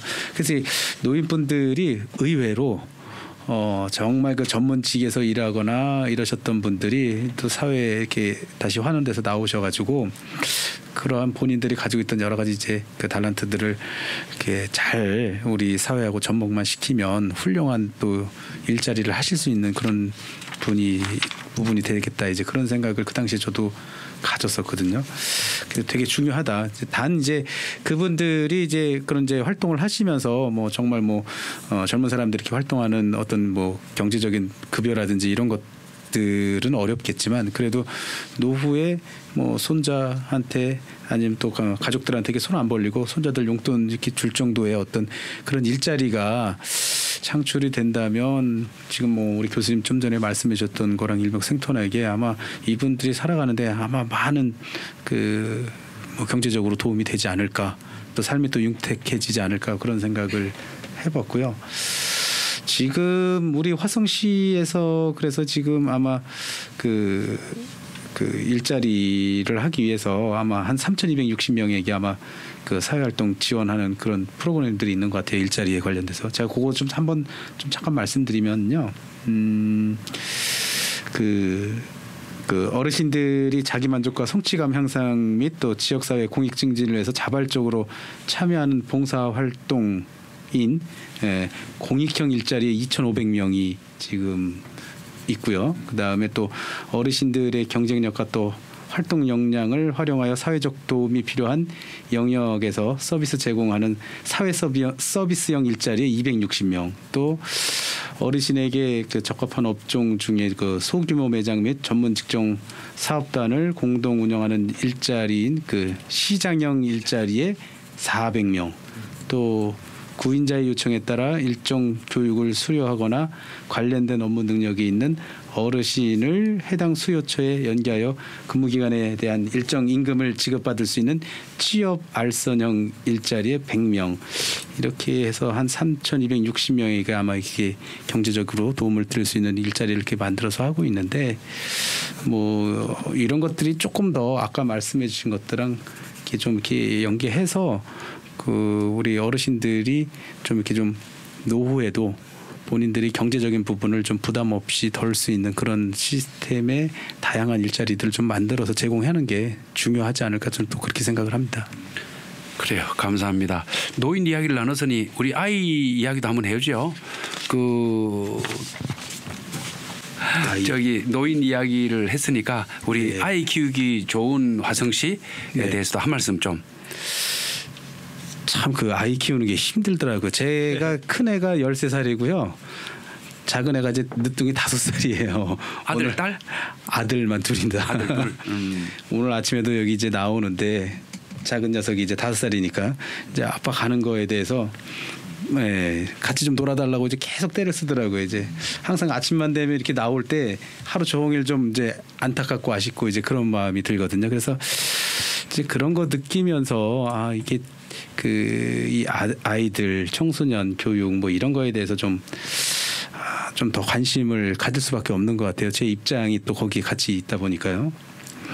그래서 특히 이제 아이들 키우려다 보면 제가 보기에는 이게 육아가 정신적인 스트레스가 엄청 나는 것 같아요. 저도 일주일에 뭐 잠깐 시간 내서 이렇게 키우는데도 그 정도인데 집에서 아이를 24시간 케어를 하려 그러면 아마 부모 입장에서는 아마 상당히 특히 엄마 입장에서는 많이 이제 스트레스가 받을 것 같다는 생각이 들고 특히 이제 코로나 발생하면서 지금 이제 어린이집이라든지 유치원에 지금 못 가고 있으니까 거의 뭐 집에서 키우는 가정들이 상당히 많은 것 같거든요.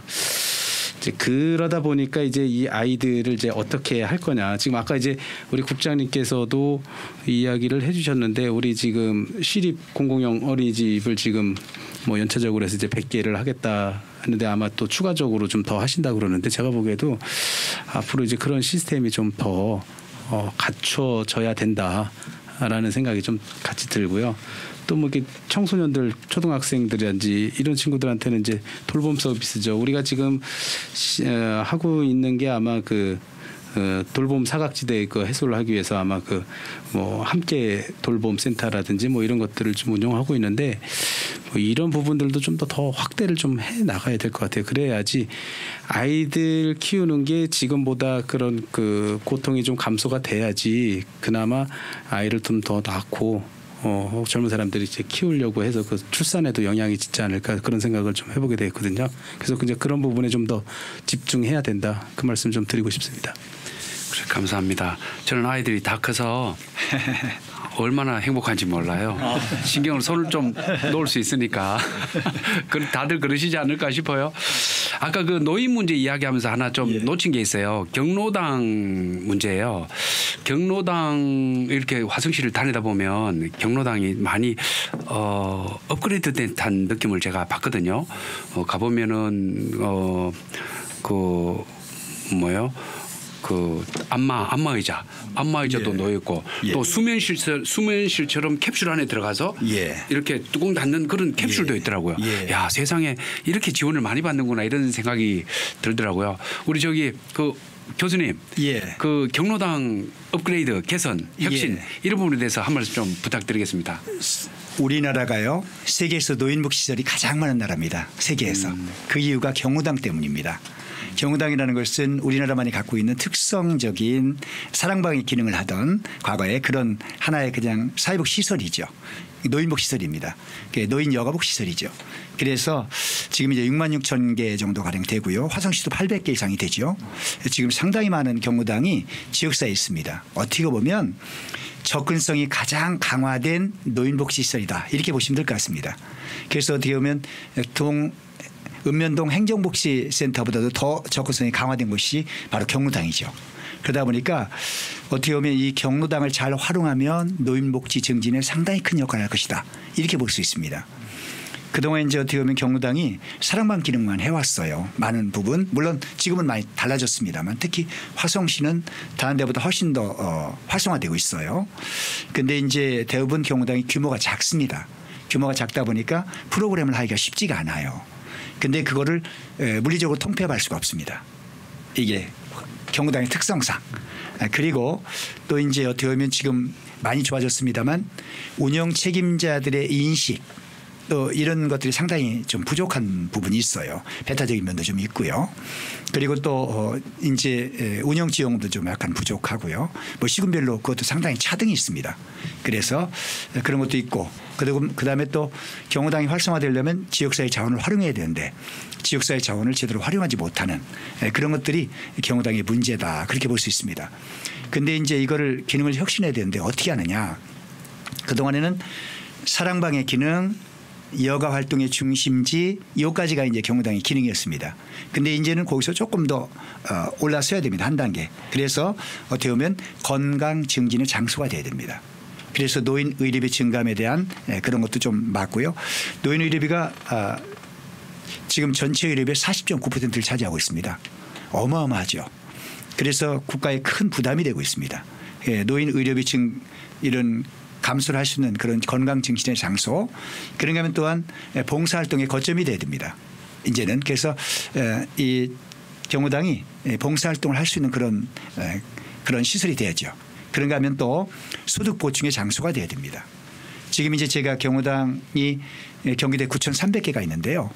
지난번 경기복지재단의 용역을 받아서 한번 거기를 쭉 한번 돌아본 적이 있습니다. 봐봤더니 과거하고 달라진 게 뭐냐면 소득 보충을 위해서 많은 경호당이 일하고 있다는 거예요. 그래서 이제 공동작업도 하기도 하고 또 뭐 특산물을 판매하기도 하고 뭐 아주 그냥 여러 가지 일들을 많이 하고 있더라고요.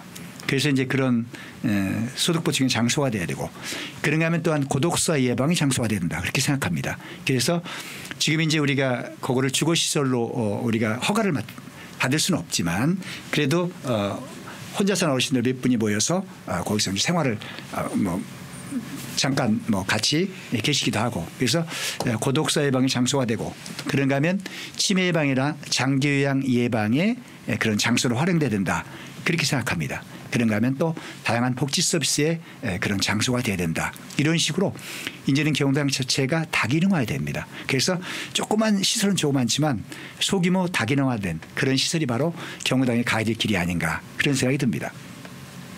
그래서 근데 그러면 어떻게 이 문제를 어떻게 풀어가느냐 그렇게 되려면 무엇보다 중요한 것은 지자체에서 운영 지원금을 좀 상향 조정할 필요가 있습니다. 지금 운영 지원금이 상당히 작아요. 얼마 정도 지원되나요? 하성시가 지금 한 20만 원, 30만 원 아닙니다. 지원되나요? 하성시는 더 지급하고 있을 텐데요. 우리가 1년에 40만 원인가요? 월 활동 그 봉사 활동비 지원하고 있고 예. 식사 해결하는 비용도 있고 이렇게 다 나눠지기 때문에 제가 토탈은 얼마인지는 좀 확인해봐요. 예, 그렇지만 대개 한 40만 원 정도는 이상은 지원할 거로 생각합니다. 그래서 이제 가장 많이 지원하는 데가 서울시입니다. 서울시는 대개 이제 60만 원 정도 지금 차등화해가지고 서울시는 차등화를 시켰습니다. 그래서 이제 대개 이제 40만에서 80만 원 사이에 대개 60만 원 정도를 평균으로 지급하는데 그런 식으로 이제 차등화 시켰고요. 그런 지원금을 인상하는 문제도 좀 있겠고 그보다 더 중요한 것은 지역사회 자원을 활용하는 것입니다. 무엇보다도 경호당의 운영 책임자들의 그분들의 그런 인식의 문제일 수도 있어요. 전문성의 문제일 수도 있고요. 그래서 지역사회에 있는 다양한 기관들과 연계해서 1경호당 1기업 또는 1경호당 1단체 그런 식으로 해서 이제 무조건 이제 그런 단체와 협약을 맺어서 지원을 받는 그렇지 않으면 1경호당 1교회 이런다든지 그런 식으로 해서 이제 지역사회 자원을 활용하고 또 이용자의 자녀들을 활용하고 그런가 하면 또 주민들을 활용한다든지 이런 걸 통해서 우리가 경호당이 무엇보다 중요한 것은 지역사회 자원을 활용하는 게 중요합니다. 제가 경기도의 경호당을 돌아보니까 이 운영 책임자 어르신들의 인식에 따라 다 달라요. 인식이 높으신 어르신들은 정말 지역사회 자원을 잘 활용합니다. 그래서 정말 경호당에 오고 싶어하는 그래서 아침이 기다리는 경로당 밤새 잠 못 이루는 경로당 이런 식으로 되는 경로당도 있더라고요. 그 경호당 어르신들이 가장 좋아하는 게 중식 제공이거든요. 그다음 좋아하는 게 나들입니다. 그다음 좋아하는 것이 이제 여러 가지 웃음 치료라든지 이런 프로그램이죠. 그래서 그런 지역사회 자원을 활용하는 게 무엇보다 우선이고요. 그런가 하면 건강 증진 프로그램을 강화해야 되겠다. 그런 이제 생각을 갖게 됩니다. 지금 이제 건강보험공단에서 많이 하고 있어요. 하고 있고 보건소도 하고 있고요. 여러 군데 하고 있지만 좀 더 그걸 또 활성화시켜서 제가 지난번에 이제 시흥시에 한번 경기도에 한번 제안해서 시흥시에 시행한 게 있습니다. 그게 뭐냐면 경로당 담당 간호사 제도입니다.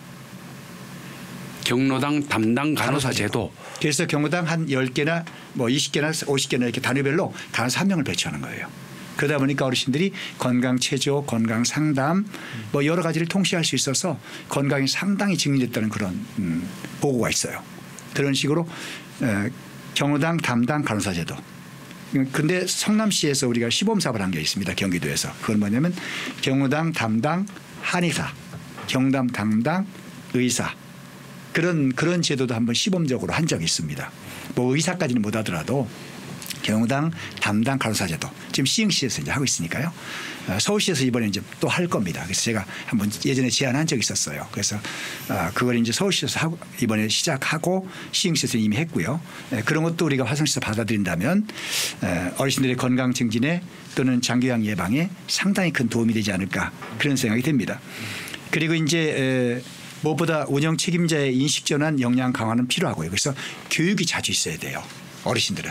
그래서 화성시에 이제 우리가 이 대한노인의 화성시제가 있습니다만 거기서 어르신들을 자주 교육을 시켜야 됩니다. 자주 교육시켜서 운영 회장, 총무 이런 운영 책임자분들의 교육이 무엇보다 필요합니다.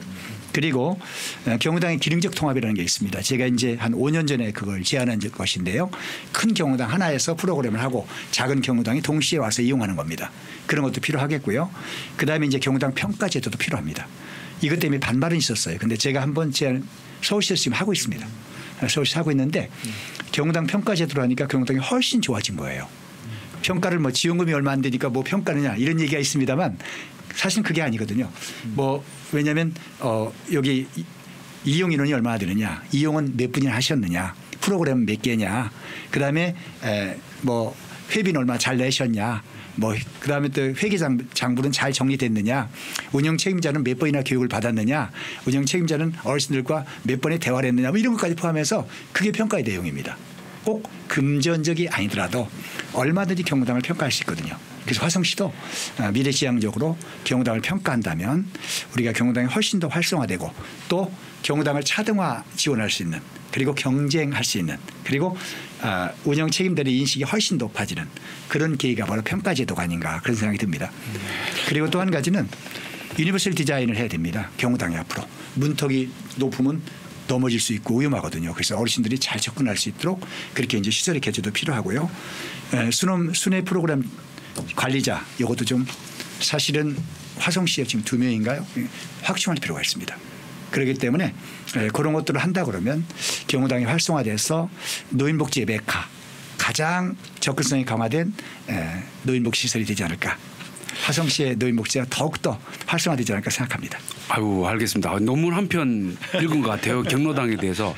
혹시 박사학위를 경로당으로 받으셨나요? 아니요. 제가 우리나라에서는 경로당에 대해서 가장 많이 연구하고 예. 가장 많은 아이디어를 냈던 그러신 것 같아요. 그래서 그동안 이제 서울특별시나 경기도에서 지금 운영위원으로 같이 그래, 조언을 많이 해주고 있습니다. 아까 경로당 그 담당 간호사, 예. 한의사, 의사 이 예. 말씀하셨는데 심리치료사도 한번 넣었으면 좋겠어요. 좋죠.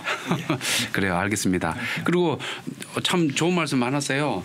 그리고 소규모 다기능화 기능적 통합 좋았고요. 저 참 특히나 마음에 들었던 게 경로당을 활용한 일자리 창출 소득 증진. 예. 그 소득 증진까지 갔는데 그 일자리 창출로 어떻게 연결시키면 참 좋겠다. 예. 그런 생각이 좀 들었고. 제가 이제 그쪽 용인에 갔더니 예. 용인에 이제 공장들과 협약을 맺어가지고 장갑을 정리하고 있더라고요. 근데 그 경로당에서 10분이 한 달에 40만 원씩 받고 장갑을 정리합니다. 그리고 의왕시에 갔더니 인형을 조립해요. 경로당에서 5분이. 그건 이제 한 30만 원, 30만 원 정도 받고요. 그다음에 그런 식으로 연계해서 일자리를 창출하는 걸 많이 받습니다. 알겠습니다. 그럼 저 국장님, 저기 그 지금 이건우 교수님께서 이렇게 아주 많은 그 기능적인 걸 말씀하셨잖아요. 경로당에 화성시에서는 한 그냥 논외의 질문이에요. 네네. 한 몇 % 정도 하시는 것 같아요? 뭐 여러 가지 이야기들 쭉 하셨는데. 지금 뭐 건강 증진도 있고 뭐 의사 투입, 뭐 간호사 투입 이런 것도 있고 한데 의사, 간호사, 한의사 투입되는 건 없고요. 예. 저희가 이제 안마의자나 이런 거에 대한 보급 사업은 지금 계속 하고 있습니다. 그 사업하고 있고 프로그램 진행하는 사업하고 있고요. 예.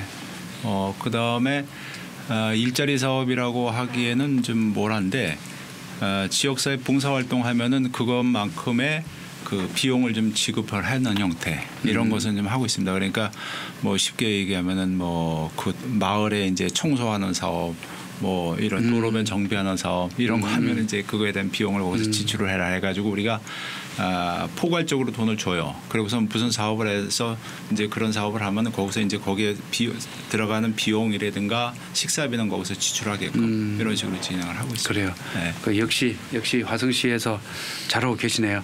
알겠습니다. 그 지금 쭉 흐름을 보면 그 다문화에 대한 이야기, 노인에 대한 이야기, 또 약자에 대한 이야기, 또 고독사에 대한 이야기, 아기에 대한 이야기, 경로당에 대한 이야기 이렇게 쭉 흘러왔어요. 그런데 왜 이런 말씀을 드리냐면 자 이런 수요들이 많아요. 지금 우리 관장님한테 여쭤보려고 하는 거예요. 그 당한 복지 수요가 있고 욕구가 있는데 이런 복지 욕구를 찾아내는 방법하고 또 이 복지 욕구에 맞는 서비스 개발하고 실행은 어떤 식으로 하는 게 바람직한지 상당히 이렇게 좀 어려운 질문 중에 하나인데요. 예. 뭐 국장님도 계시고 이제 복지위원장님도 계시지만은 사실 이제 복지라는 거는 욕구에 대한 만족이 있다 그러면 그건 되게 어떤 해피한 사회이고 어떻게 보면 유토피아적인 사회라고 볼 수가 있거든요. 이제 사회복지를 오래를 해도 뭐 이거 100% 만족한다 이런 분들은 이렇게 많이 보지는 못했어요. 근데 저희가 다만 이제 그 최종적으로 이제 추구하는 거는 그래도 화성 시민들이 어떤 복지에 있어서만큼은 욕구를 좀 최소한 충족을 시키자라는 차원으로 가는데 그러려면은 저희가 좀 전문적으로 좀 볼 때는 욕구와 요구를 좀 분리해야 된다 저는 그렇게 보거든요. 근데 욕구라는 거는 말 그대로 이제 뭐 어떻게 우리가 관찰하거나 드러내서 우리가 좀 객관적으로 볼 수 있는 것들을 이제 복지 욕구라고 할 수가 있는데 그 이외에 아까 경로당 말씀도 많이 하셨지만은 그 요구가 많으세요. 어떤 그 이거는 꼭 굳이 안 해도 되고 이거는 좀 우선순위가 아니고 이거는 조금만 한 길만 건너가면은 또 다른 이용 시설이 있고 아니면 조금만 좀 우리가 좀 알아보면은 다른 시설에서 이용할 수 있는 부분이 있는데 꼭 내 공간에 아니면 내 집 앞에 아니면 내 지역에 이 시설이 꼭 있어야 됩니다라고 하는 거는 복지에 대한 요구라고 할 수 있는데요. 사실은 이런 부분들이 있어가지고 화성시에서도 뭐 과거에는 좀 이러한 요구들 때문에 그 많은 복지 시설이라든지 아까 특히나 뭐 이제 경로당이라든지 이런 시설들이 많이 만들어진 거는 사실입니다. 그리고 일반 시민들이 어떻게 보면 이게 민원성으로도 발전할 수도 있고요. 그런 부분들이 있는데 이제 아까 질문 주셨던 것 중에 시민들의 어떤 드러나지 않는 복지 욕구를 파악하는 게 상당히 중요합니다. 이게 왜 중요하냐면은 이분들이 이제 좀 아까 좀 논의에서 계속 말씀드렸듯이 어떤 복지에 대한 사각지대가 있을 수도 있고요. 그 부분들의 복지 욕구가 충족이 되지 않으면은 심각한 사회 문제로 발전이 될 수 있기 때문에 이 부분을 파악하는 것들이 가장 중요한데 화성시에서는 다행히도 이제 동지역사회복지협의체에서 이제 복지자원 발굴, 복지사각지대 발굴 사업들을 활발하게 진행을 하고 있고요. 일정 부분의 성과도 내고 있습니다. 또한 이제 지역에서 이제 뭐 저희 같은 이제 민간에 있는 복지종사자, 공공에 있는 뭐 그 사회복지 공무원 이외에도 그 자기 일처럼 이제 자원봉사자 활동을 하실 수 있는 분들이 상당히 많이 계십니다. 이분들을 통해서 이 지역에서 우리가 좀 공공적으로 아니면 객관화되어서 알지 못하는 복지 사각지대를 파악하는 것들이 필요하고요. 이 부분들에 대한 것들을 좀 이제 정책화하는 것들이 필요하다고 할 수가 있겠습니다. 물론 이렇다고 해가지고 모든 수요를 다 충족시킬 수 있는 건 아니고요. 어떻게 보면은 아까도 좀 잠깐 말씀드렸던 것 같은데요. 화성시에서 진행되는 어떤 공공이라든지 민간 또 어떤 아까 얘기했던 좀 세부적인 어떤 흐름에서의 어떤 복지 서비스가 있다 그러면은 이거를 조금 이제 리스트화하는 작업들이 좀 저는 필요하다고 봅니다. 리스트화를 해서 만약에 이제 제가 이제 뭐 그 복지의 어떤 그 욕구를 가진 분을 발견을 했다고 하면 이분한테 필요한 복지 자원들 한번 검색을 해봐서 이게 어느 지역에 가까운 진안동을 넘어서 한 0.2동만 가도 이게 있다. 그럼 그걸 연결을 해주면 되는 거거든요. 근데 그렇지 않고 이제 이 부분이 이제 좀 뭐 우리가 좀 자원 공유가 안 되고 참 모른다고 하면 이거는 좀 새로 만들어야 되는 복지 서비스가 되니까 이거는 되게 많은 비용과 시간이 들어간다고 볼 수가 있습니다. 그래서 어떻게 보면은 잘 찾아내는 것도 중요하고 그 찾아낸 복지 욕구들을 적재적소에 배치하는 것들이 더 중요하다라고 볼 수가 있고요. 이런 것들이 좀 이제 조화롭게가 된다 그러면은 화성시가 아무리 뭐 이제 많은 복지 예산을 투여를 해도 이걸 다 완성을 시키기는 어렵거든요. 만족을 시키기는 어렵기 때문에 적재적소에 있는 우선순위를 최대한 가려내서 전달해주는 방법들 그리고 이제 그런 것들을 우리가 좀 손쉽게 좀 접근할 수 있는 방법들이 있다 그러면은 시민들의 복지 욕구들을 좀 쉽게 좀 우리가 좀 올릴 수 있는 그런 방법 중에 하나라고 생각을 하고 있습니다. 네. 그 말씀 중에 요구와 욕구를 구별하는 게 중요하다 이 말씀하셨는데 자 이제 어제 전문가들 말씀 들었어요. 시민들도 동참을 좀 시켜야 될 것 같아요. 그죠? 화성시 복지 수준 향상을 위해서 시민들이 함께 동참할 수 있는 방안을 좀 모색을 해봐야 될 것 같습니다. 먼저 우리 국장님께서 말씀 좀 해주십시오. 예, 저희가 이제 복지 수준 향상하기 위해서 시민들이 동참할 수 있는 것은 우리 서철모 시장께서 오시고 나서 한 그 지역의 현안 사항 논의하고 정책을 건의하는 그 권역별 지역회의가 구성이 되어 있습니다. 그런 것이 있고요. 그 다음에 복지사각지대 발굴하고 지역 사회복지 문제 해결을 협의하는 그 읍면동 지역사회보장협의체가 있고요. 그 다음에 지역 주민이 그 자발적으로 참여를 통해서 그 주변 지역민들에 대한 그 경제적 관계적 빈곤 문제를 해소하고 인적 안정망 확충에 따른 읍면동의 명예사회복지 공무원들이 있습니다. 이것은 우리 시 명칭은 이제 희망 더하기 발굴단이라고 하는데요. 이것이 있고요. 그밖에 이제 뭐 지역단체나 봉사단체 같이 활동하고 있고 이러한 협의체와 지역단체들이 주어진 역할을 제대로 수행을 할 때 비로소 지역 주민의 힘으로 문제를 찾고 해결하는 사회적 연대가 형성되고 확대될 것이며 주도적인 시민의 힘을 강조하는 것이 바로 이러한 지점이라고 저희는 생각을 하고 있습니다. 이상입니다. 네, 사회적 연대 나왔습니다. 우리 관장님께서도 한 말씀 해주십시오. 네, 일단은 화성시 복지 수준 향상을 위해서 좀 시민들이 가장 손쉽게 할 수 있는 건 제일 좋은 건 자원봉사 활동입니다. 자원봉사 활동에는 뭐 잘 아시다시피 뭐 화성시 자원봉사 센터나 인근에 있는 복지관에서 신청을 해주시면 되고요. 특히 이제 젊은 도시인 화성시에서는 이제 자원봉사의 특징이 가족들하고 좀 함께하는 것들을 많이 요구를 하고 있어요. 그래서 부모님하고 좀 젊은 초중학생, 고등학생까지는 잘 안 하고 초중학생들이 봉사활동하는 것들을 많이 있는데 이런 것들을 좀 할 수 있는 활동들을 좀 많이 개발을 해야 되겠다라는 것들이 있고요. 또 이제 아무리 이제 정부에서 지원을 하더라도 뭐 복지 사각지대라든지 틈새계층에 대해서 결연 후원을 하는 것들 이런 것들은 반드시 좀 필요한 사업이라고 할 수가 있겠습니다. 그리고 이제 화성시에는 또 기업들이 특히 많이 있는데요. 이 기업들이 이제 자원봉사라든지 후원 활동을 함께 할 수 있는 마을과 좀 연계하는 것들 이것도 필요하고요. 또 어르신이나 아동 장애인들을 대상으로 해서 이렇게 좀 할 수 있는 것들이 좀 필요로 할 수 있겠습니다. 특히나 이제 기업체에서 많이 의뢰를 많이 해주시는데 저희가 좀 연결이 안 되는 경우도 있거든요. 그러니까 이런 것들을 좀 민간에서 공공에서도 이제 좀 적극적으로 개발을 해서 기업에서 요구를 한다 그러면 적극적으로 할 수 있는 체계들이 마련해 줬으면 좋겠고요.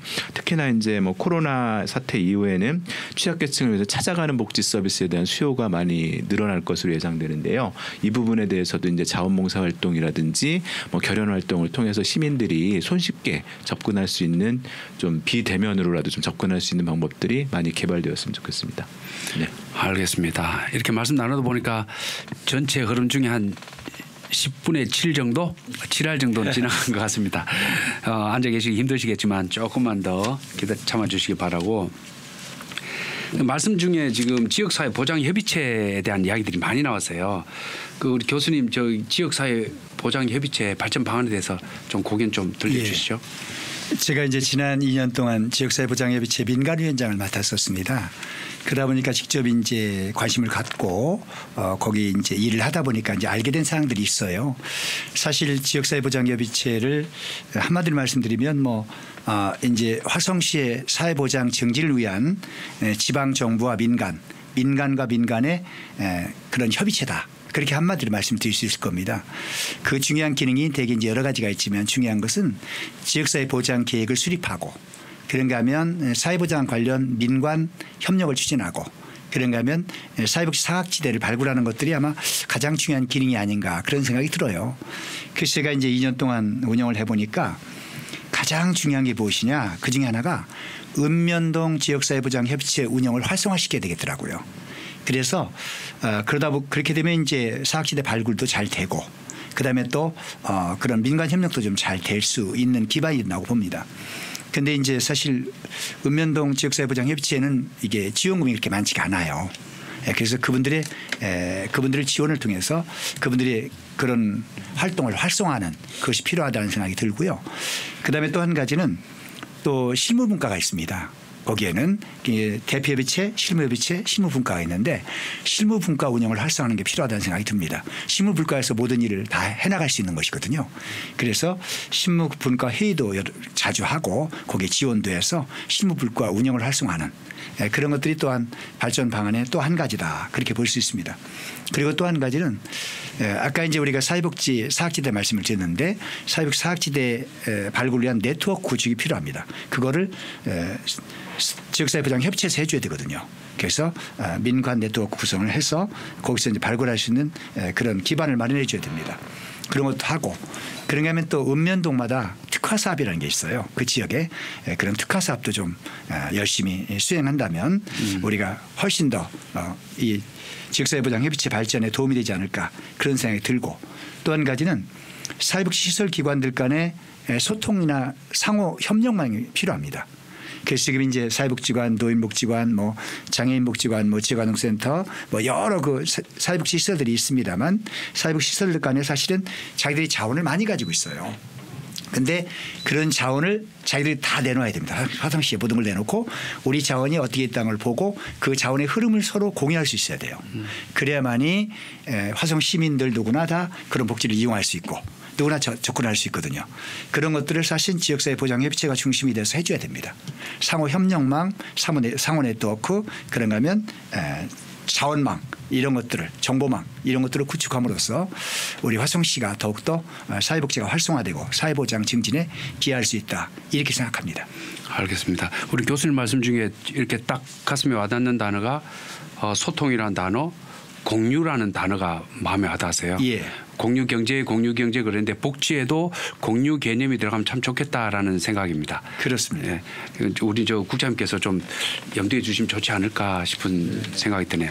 자 이제 화두를 청소년과 죽음으로 한번 좀 이야기를 나눠볼게요. 먼저 청소년에 대해서 저기 임채덕 의원님, 네. 청소년 보호시설 충분한지 모르겠어요. 그 확충에 대해서는 어떤 생각을 가지고 계신지요? 지금 현재로서는 뭐 충분하다고 볼 수는 없을 것 같고요. 아까 말씀하셨던 거랑 또 일맥상통하게 결국 이제 인구가 늘어나면 이제 다양한 문제들이 일어나는데요. 또 청소년 문제도 당연히 그거에 이제 비례해서 같이 늘어날 수밖에 없는 것 같아요. 특히 이제 뭐 결손가정들 또 요즘엔 아동 학대라든지 청소년 뭐 가정에서 하여튼 간에 적응을 못하면 결국은 이 친구들이 어딘가는 도움의 손길을 요청을 해야 되고 또 거기 가서 본인이 이렇게 생활할 수 있는 근거지가 좀 있어야 되는데 뭐 예를 들어서 지금 이제 18세 미만으로는 이제 우리가 이제 그 그룹홈 이 있거든요. 뭐 거기에서 지금 이렇게 좀 소규모로 이게 시설을 이용을 하고 있고 또 9세부터 24세까지 우리 청소년들은 그 쉼터를 이용을 해서 어찌든 간에 몸을 좀 일시적으로 이렇게 좀 피신해서 있는데 지금 이제 화성 같은 경우에는 그 여자 단기 쉼터는 지금 구비가 되어 있어서 그나마 그런 것들을 좀 이용을 하는데 특히 이제 지금 남학생들, 청소년들이 갈 수 있는 공간이 지금 전혀 없어요. 그래서 이 친구들이 관내에 있지 못하다 보니까 아마 지금 인근에 있는 지자체의 그런 쉼터를 이용하거나 이제 그런 문제가 있는데 이제 어떤 문제가 발생되냐면 그렇게 가다 보니까 이제 학교가 이게 이제 뭐 전학을 가거나 뭐 이런 일들이 좀 발생이 돼서 상당히 좀 문제가 있다. 이제 이런 부분이 있고요. 또 하나는 또 단기 쉼터는 보통 이제 3개월씩 연장해가지고 이렇게 2번 연장하면 9개월 정도 있고요. 뭐 그렇기는 한데 이게 지금 중장기적으로 이렇게 좀 케어를 받아야 되는 학생들도 좀 분명히 있거든요. 그래서 이 친구들에 대한 어떤 그런 시설이라든지 중장기 쉼터 뭐 이런 것들이 좀 장기적으로 좀 더 필요하다는 부분 말씀드리고요. 그러면 이제 쉼터로만 끝날 거냐? 이 친구들이 그런 시설들을 이용해서 그 이후의 삶을 또 이렇게 갈 수 있게 좀 해줘야 되는데 자립할 수 있는 그런 기회를 줘야 되는데 제가 보기에는 아직까지는 제도적으로 그런 것들이 이제 보완되지 않고 있어서 제가 보기에는 이렇게 자립 지원관 같은 것들을 좀 설치를 해서 이 친구들이 향후에도 본인이 선택해서 안정적인 삶을 살 수 있게끔 좀 다양하게 더 적극적으로 좀 지원할 수 있는 그런 부분들이 좀 만들어야 되지 않나 이런 말씀드리고 싶습니다. 네, 감사합니다. 자, 청소년 이야기 나눠서는 죽음에 대해서 한번 이야기를 좀 나눠보겠습니다. 그 죽음도 복지 차원에서 생각을 해야 된다. 이렇게 우리 교수님께서는 화두를 던지시는 것 같아요. 화성시의 화장장 시설 한백산 메모리얼 파크 이제 건립 추진이 질의안 법정사원 끝내고 본격 개대 오른 거 맞죠? 네, 좀 하고 있습니다. 짓고 있는 중인가요? 네네네. 예. 그래서 이 화장장 시설 복지 측면에서 어떻게 이해하면 좋을까요? 예. 교수님께 여쭤봅니다. 제가 화성시의 그 복지 발전에 관여한 지가 한 25년이 넘습니다. 그러다 보니까 여러 용역을 많이 했는데요. 그 중에 하나가 이제 화성시 추모공원. 거기도 용역을 했고 그다음에 2006년에는 종합 장사시설 설치 방안에 대한 용역을 한 적이 있습니다. 지금의 한백산 곳이 아마 그때 기초가 된 것 같은데요. 그래서 이제 그때도 제가 뭐 100만 평 정도를 구상해서 이제 여러 가지 공원화하고 좀 종합 장사실을 하자 그런 제안을 한 적이 있었습니다. 이번에 한백산 메모리얼 파크가 건립 추진된 것에 대해서 상당히 기쁘고요. 이제 빨리 이 문제가 빨리 이제 본계도 올라왔다니까 상당히 바람직한 일이다 이렇게 생각합니다. 사실 이제 그동안 매장 위주의 그런 전통적인 장례 문화가 화장으로 바뀌었습니다. 지난번 예전에 제가 화성 시민 의식 조사를 해보니까 80% 이상이 화장을 하겠다. 전국의 그런 평균보다 높습니다. 그런 식으로 화장을 원하는 분들이 많아요. 그래서 앞으로는 화장의 수요가 많기 때문에 한백산 메모리얼 파크 이 건립은 정말 이제 잘 추진되고 있다니까 너무나 기쁜 일 중에 하나입니다. 사실 외국에서는 이 프랑스 같은 데만 하더라도 화장장이 개인 주택 내에 있습니다. 그리고 우리가 얘기하는 봉안시설이죠. 낙골당 같은 봉안시설도 이것이 다 공원화되어 있어요. 공원화되어 있어서 언제든지 가족들이 와서 즐길 수 있는 공간이 됩니다. 그래서 이제 혐오시설이 아닌 바람직한 시설 그리고 오히려 봉안시설이 있는 옆에 주택이 다른 데 있는 주택보다 훨씬 값이 비쌉니다. 외국은. 그게 공원이기 때문에. 그래서 우리가 이제 이미 의식이 많이 바뀌었습니다만 그런 식으로 이번에 한백산 메모리얼 파크도 공원화하는 그런 작업이 필요하다 그런 생각이 듭니다. 그리고 이제 중요한 것은 그 당시 제가 이제 용역을 할 때 그런 용역을 했어요. 전국에 지금은 조금 달라질지 모르지만 그때 조사에 따르면 이 반려동물 화장로가 없더라고요. 그리고 반려동물을 화장하려면 춘천까지 가기도 하고 이런 걸 제가 봤어요. 그래서 이제 우리 이번에 화성시에서 할 때는 13길 한다고 돼 있더라고요. 그래서 어떻게 보면 제가 그 당시 용역을 했을 때는 2기는 반려동물, 13기는 이제 사람 이런 식으로 이제 제가 한 적이 있었어요. 그래서 이왕이 할 거면 반려동물 화장로도 포함한 화장장을 설치하는 게 좋겠다. 그런 생각이 듭니다. 지금 수요가 지금 엄청나게 많고 이제 너무나 멀리 가야 되기 때문에 불편함이 있어요. 그런 것도 있고 그런가 하면 또 봉안시설을 좀 더 확보하는 게 좋다. 그 이유는 당초 이제 제가 화성시 추모공원을 용역할 때 그때 이제 제가 3만 평을 제안했어요. 근데 시에서 그 당시 10,000평을 했습니다. 그러다 보니까 이게 좁아요. 그 뒤에 있는 데까지도 이제 그때 사가지고 하자고 제가 제안했었거든요.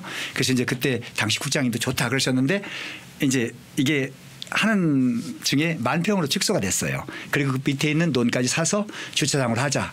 그런 제안을 제가 했었어요. 근데 그것도 매입을 안 했습니다. 그러다 보니까 주차장이 이제 좁고 그 주차장마저도 그런 공간으로 봉안시설의 공간으로 사용해야 될 입장이 돼버리고 말았습니다. 그렇게 보면 앞으로 우리가 지금은 90만이지만 100만, 120만 될 겁니다. 그리고 많은 분들이 화성시에 올 수도 있어요. 그렇기 때문에 이왕이 한백산 메모리얼 파크를 할 바에는 봉안당을 비롯한 봉안당은 이제 낙골당을 말씀드립니다. 봉안당을 비롯한 봉안시설을 더 확보하는 게 좋다. 그런 생각이 듭니다. 이왕이 하는 거. 그리고 또 한 가지는 이제 그 당시 제가 했던 것은 수목장, 잔디장, 화초장, 유택동산 그다음에 이제 봉안당 5가지를 제가 제안을 했어요. 그래서 이번에도 아마 그게 포함된 걸로 제가 그걸 보고 왔어요. 그래서 수목장이나 잔디장, 화초장 같은 것도 이제 그 개인의 취향이거든요. 이제 서울에 가보니까 거기는 수목장이 잘 돼 있더라고요. 저기 거기에 한번 거기도 가봤거든요. 그래서 그런 여러 가지 취향에 따른 다양한 장묘 문화의 형태도 갖출 필요가 있다. 이런 생각이 들고요. 이제는 장례가 노인복지 차원입니다. 이제는 우리가 가는 것도 선택이에요. 선택이기 때문에 이제는 자신의 장례 방법, 장소도 선택해서 갈 수 있는 그런 기회가 돼야 됩니다. 그래서 한백산 메모리얼 파크를 건립하니까 이왕이면 반려동물 화장로를 포함한 화장로도 많이 확보하고 또 봉안당을 포함한 봉안시설도 많이 확보하고 그다음에 수목장, 잔디장, 화추장, 그다음에 유택동산 같은 그런 다양한 형태의 그런 봉안과 관련된 시설들을 마련하는 게 좋지 않겠느냐 그렇게 제안을 드리고 싶습니다. 알겠습니다. 자, 우리 교수님께서는 죽음도 복지다 이렇게 말씀을 하십니다. 자, 이제 장애인 이제 뭐 모든 걸 다 조금씩 터치를 해본 것 같아요. 이제 장애인 부분도 조금 이야기를 좀 했으면 좋겠고요. 그리고 그 다음에는 공공복지와 민간복지의 협력 부분에 대해서 조금 논의를 하고 그리고 우리 국장님을 통해서 화성시 복지 비전에 대해서 큰 단락으로 마무리를 좀 짓고 그리고 끝으로 짧게 한 말씀씩 하시는 걸로 하고 그렇게 자담회를 끝냈습니다. 지금 1시간 40분 정도가 지나고 있어요. 시간 빨리 가죠. 배고파요.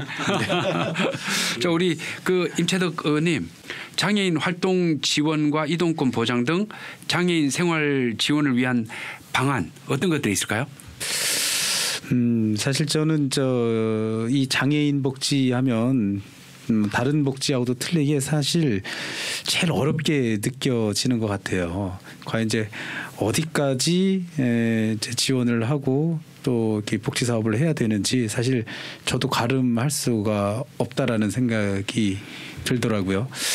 이제 중요한 건 우리가 이제 뭐 장애인이냐 비장애인이냐 이렇게 좀 구분을 하듯이 장애인들도 좀 이렇게 분리를 좀 해야 될 것 같다는 생각이 들고요. 그래서 그 안에서 그 차등적으로 지원을 이제 어떻게 할 거냐가 논의가 돼야 된다라는 생각이 듭니다. 예를 들면 이제 뭐 정말 그 뭐 움직일 수 없는 중증 장애인 분들 정말 이제 케어가 많이 필요하겠죠. 그래서 뭐 정부에서도 지금 하지만 우리 지자체에서도 아마 우리 시에서도 아마 이 장애인 활동 지원 그래서 시자체에서 아마 추가적으로 이렇게 케어를 하는 것 같아요. 보통 이제 뭐 8시간씩 우리 이제 그 종사자분들이 뭐 케어를 하고 있는데 그 나머지 부분 이렇게 중증장애 등급을 아마 지금 나눈 것 같고요.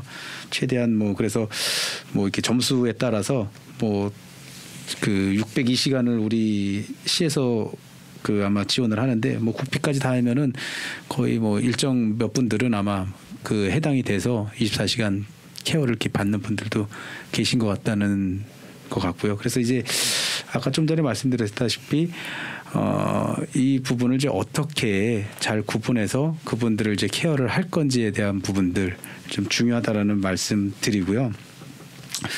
일단 그리고 또 우리 그 생활 지원 같은 경우에는 뭐 정부에서 뭐 장애인 연금이라든지 장애 수당이라든지 장애 아동 수당 뭐 이런 것들을 지급을 해서 일단 기초적인 생활을 할 수 있게끔 뭐 정부에서는 그런 나름대로의 어떤 대책이 있는 것 같고요. 특히 또 화성 같은 경우에는 이동권 보장하기 위해서 지금 도시공사에서 그 나래 지원팀 있죠. 이제 그래서 그런 것들을 열심히 지원은 하고 있는데 제가 아까도 말씀드렸다시피 어디까지 왜냐하면 아까 지금 우리 관장님 말씀하셨다시피 그 요구도가 상당히 그 장애인분들은 높기 때문에 이 부분을 이제 어느 선에서 할지 아마 그 장애인 단체라든지 관련되신 분들하고 많은 이야기를 나눠가지고 그런 부분부터 좀 조금씩 정리해 나가야 된다. 저는 이제 그 말씀 꼭 드리고 싶습니다. 네, 감사합니다. 저 관장님, 네. 나래울 종합사회복지관 그랬는데 나래울이 어떤 의미인가요? 나래는 날개고요. 예. 울은 이제 울타리라는 의미고요. 이렇게 시민을 이제 날개 울타리처럼 보듬어 안고 이제 복지의 어떤 중심이 되고자 하는 그런 의미입니다. 예. 날개를 쳐서 훨훨 날아다니도록 만들면서도 일정 부분 가이드라인을 제시해 주는 울타리가 된다. 뭐 이런. 네, 그래서 이제 나래울의 어떤 뜻이네요. 뭐 이제 설립 목적이 아까 얘기했듯이 뭐 노인, 장애인, 다문화, 아동부터 해가지고 모든 계층이 이제 통합적인 복지 서비스를 하는 거고요. 그걸 이제 원스톱으로 한 번에 오시면은 처음부터 끝까지 다른 걸 거치지 않고 모든 거를 이제 한 번에 서비스를 받는다는 의미로 사업을 제공하고 알겠습니다. 제가 아까 예고해 드린 대로 그 관장님 공공복지와 민간복지 협력에 대해서 좀 말씀 좀 부탁드립니다. 짧게 말씀드리겠습니다. 이제 화성 시민의 어떤 복지 증진이라는 목표는 민간이든 공공이든 복지를 하는 사람들은 모두나 같다고 보고요. 그 같은 목표를 좀 달성하기 위해서는 이제 각각 한다 그러면 사실은 지금 시대에는 조금 많이 부족한 부분이 있고요. 협력하고 네트워크라는 거는 꼭 필요한 부분이라고 할 수 있습니다. 예를 들어서 좀 설명을 하겠습니다. 나래울 복지관 같은 경우에 이제 화성시 동부 권역이라 그러면 10개 동 정도를 저희가 이제 사례 관리라든지 뭐 재가복지 서비스를 진행을 하고 있는데 거기에는 뭐 동탄 1권역에서 1, 2, 3동이 해당이 되고요. 병점 1, 2동이라든지 진안동, 뭐 기배동, 그다음에 뭐 화산동, 정남면, 뭐 반월동까지 해가지고 이제 10개 읍면, 그러니까 동하고 면이 있는 거죠. 그러니까 10개 동하고 면에 있는 그 맞춤형 복지팀하고 한림대학교 동탄성심병원 사회사업팀이 함께 그 상상 네트워크라는 이제 그 민관 협력 네트워크 활동을 이제 2018년부터 진행을 했습니다. 그래서 이게 무엇을 하고자 하는 목표였냐면은 이제 기본적으로 어떤 동일한 사례 관리를 하는데 지역에 있는 어르신이나 장애인분들은 똑같은 사람이거든요. 근데 이게 이제 그 복지관에서 가서 하는 서비스, 병원 사회사업팀에서 하는 서비스, 또 이제 그 지역에 있는 맞춤형 복지팀에서 하는 서비스가 각각 있다 보니까 이걸 좀 하나로 좀 모아가지고 우리가 의뢰도 하고 공동의 자원도 좀 개발을 해보고 그다음에 외부에서 어떤 지원이 있을 때 빨리 연락을 해서 이거 좀 신청하세요. 아니면 저희 복지관에서 알고 있는 정보로 해서 외부에서 이런 거 뭐 200만 원, 300만 원 지원해 주니까 그 동에서 빨리 신청하시면 이거 받을 수 있습니다. 이런 거를 하는 거예요. 근데 처음에 그게 하는 게 되게 어려운 게 이게 왜 모여야 되는지부터 이제 얘기를 해야 되는 거예요. 이게 왜 모여야 돼요? 시간도 없는데 뭐 이런 게 있고 모여서 그럼 뭐를 해요? 그 공문 있어야 되는데 이런 얘기를 꼭 하시는 거예요. 그러면 그거 다 해결합시다. 그래서 하나씩 일단 모이는 이유부터 이제 좀 해주시고 두 번째는 이제 그러면 모여서 뭐를 할 건지를 좀 이제 얘기를 하는 거죠. 그러면 최소한 이제 의뢰를 하려고 그러면은 사례 관리에 대한 매뉴얼은 그래도 우리가 같은 걸 써야 된다. 의뢰서라든지 접수서라든지 아니면 이제 기록하는 방법은 좀 똑같이 써야 되는 거고 그러면은 이게 이제 똑같은 어떤 양식을 쓰면은 최소한 우리 지역에서 자원이 어떤 거 있는지는 우리가 좀 공유를 해보자. 그래서 이제 작년에는 이제 네이버 카페를 만들어 가지고 그 안에다가 이제 다 올렸어요. 그래서 이제 했던 게 이제 작년까지 단계였고 이제 올해는 그러면 한번 같은 사업을 한번 해봅시다까지 이제 진행되는 게 이제 3년이 걸린 거거든요. 그래서 사실은 이제 이런 것들이 이제 어떻게 보면은 좀 그 학술적으로 얘기하면 중복수혜를 예방하고 자원 공유를 통해서 뭐 효율적인 이제 복지 서비스를 전달을 발전하는 건데 지역에서는 어떻게 보면은 같은 일을 하는 이제 사회복지인이라고 하면은 그런 것들을 좀 같이 공유하고 같이 함께 할 수 있는 체계들을 만들어 나가는 거 그런 것들이 어떻게 보면 이제 민간과 공공의 복지 서비스 전달 체계에서 이제 같이 해야 될 일이고요. 조금 더 나간다 그러면 이제 거기에서 이제 전문직 이외에 아까 얘기했던 이제 동지역사회보장 협의체 위원분들이라든지 지역에 있는 자원봉사자분들이 함께 이제 어우러져서 할 수 있다 그러면은 조금 더 이제 화성시 전체적으로는 이런 것들이 아주 좀 특화가 될 수 있는 사업이라고 좀 생각을 합니다. 예. 네, 감사합니다. 이제 거의 끝부분 왔네요. 이제 마지막에 우리 국장님께서 방점 하나 좀 찍어주시기 바라고요. 맥킨지가 2015년도에 뭐 화성시를 10년 후 세계 10대 부자 도시 중에 4위다 이렇게 꼽았어요. 그러면서 표현을 쓰기를 서울 남쪽에 떠오르는 도시 뭐 이렇게 했는데 영어로는 제가 표현이 잘 안 나요. 그래서 찾아봤더니 지금 버벅대네요. 얘가 조금 전에 찾아봤더니 버벅대요. 서울 남쪽에 떠오르는 도시에서 그렇게 해서 4위로 꼽았는데 우리 그 10년 뒤면 언제냐면 2025년이에요. 5년 남았어요. 5년 남았습니다. 2025년도에 메가시티 화성시의 복지 비전 과연 어떤 그림일까요? 그때는 인구가 얼마 정도 될까요? 그때 90만 돌파를 했을까? 궁금하기도 하고. 저희가 100만 원 넘겠죠. 120만 목표니까. 5년 뒤에 네. 5년 뒤에 100만 넘을까요? 넘죠 다니죠. 5년 뒤에? 지금 83만 17만 정도 늘어야 되거든요. 지금 83만이잖아요. 네, 17. 그럼 17만이 늘어야 되는데 5년 동안. 도시가 하나 생기는 거네요, 완전히. 예. 그렇죠. 원래부터 해마다 인구 느는 게 과천보다는 과천, 가평 이런 데만큼은 늘으니까. 해마다 과천에 하나씩 생기는 거예요? 그래요. 600만씩 지금 느니까요 지금. 네, 그래요. 자, 우리 복지 비전 네. 말씀 좀 해주십시오. 그 부자 도시하고 이제 복지 비전은 이게 언뜻 생각하면 좀 약간 부자연스럽다고 생각이 좀 들긴 하는데요. 부자들은 자신이 살고 있는 그 어떤 지역에서 복지 수준과 관계없이 이제 일상을 아주 편안하게 누리면서 살고 있습니다. 그런데 부자 도시 이미지에 가려진 것은 바로 소득의 양극화 문제라고 저는 봅니다. 그래서 부자 도시에서 생각할 때 이 가난한 사람들을, 가난한 시민들을 마치 게으르고 일하기 싫어하고 복지병에 걸린 대상자로 보는 것이 아니라 경제적으로다 기회적으로 약자로 보고선 포용하면서 지원해야 한다는 공감대가 형성돼야 하는 것이 화성시 앞으로 향후 복지 비전의 첫 단추라고 생각을 합니다. 그러고 난 이후에 이제 누구도 누리는 보편적 복지 확대하고 또한 요새 최근 화두로 떠오르고 있는 그 기본소득도 그 다음에 이제 논의할 수 있는 자리가 마련될 수 있다고 생각을 합니다. 우리 화성시가 이제 부자 도시라고 해서 모두가 소득이 높은 부자 도시 시민만이 있는 것은 아니라는 것은 아주 명백하고요. 그래서 보면은 대기업을 비롯한 정규 소득이 있는 근로자와 그다음에 도시 발전으로 인해서 토지 소유자들은 그 수준 높은 일상생활을 영위하고 있지만은 우리 시 인구의 약 3%는 그 생계비에 의존하며 생활하는 취약계층이고 또한 일정 수준의 소득이 있다고 하더라도 언제 실직으로 내몰릴지 모르는 그런 노동 현장에서 일하면서 언제 빈곤계층으로 전락할지 모르는 상황에 처한 가구가 더 많다는 사실을 우리가 염두에 두고선 복지 비전을 설립해야 된다고 생각을 합니다. 그래서 앞서 말했듯이 그 보편적 복지제도 확대로 지속적으로 기초연금 기준 금액이 인상되고 있으며 맞춤형 복지급여 부양의무자 기준이 완화된다든가 아동수당이 확대됨으로 해서 국고보조금 사업의 지자체 매칭에 따른 예산은 계속 증가하는 상황에서 복지정책의 그 무조건적인 확대는 행정 쪽에서 볼 때는 약간 그 신중하게 고려돼야 된다고 생각을 합니다. 그래서 복지는 일단 시행이 될 경우에 이 축소나 폐지의 반발이 워낙 크고 그다음에 중앙정부의 사업과 유사하게 중복될 경우 갈등을 유발하며 지자체 간 불필요한 복지 경쟁을 초래할 수도 있기 때문이기도 하겠습니다. 앞으로 그 장기적인 안목으로 양적인 성장보다는 질적으로 수준 높은 복지 도시로의 발돋움할 기회가 필요한 시기라고 생각을 합니다. 네, 감사합니다. 감사합니다. 복지 비전 잘 들으셨죠? 예. 이제 끝으로 시간이 많이 지났어요. 짧게 하신 말씀 중에 그 핵심을 말씀해 주셔도 좋고 또 뭐 거리사항도 좋고 하니까 짧게 한 말씀씩 하고 그렇게 마치도록 하겠습니다. 네. 네, 우리 김정희 관장님부터. 네. 네. 이제 화성시는 이제 인구 100만을 앞둔 대도시로 발전하고 있으면서 전국에서 소득 수준이 가장 높은 젊고 활력 있는 도시입니다.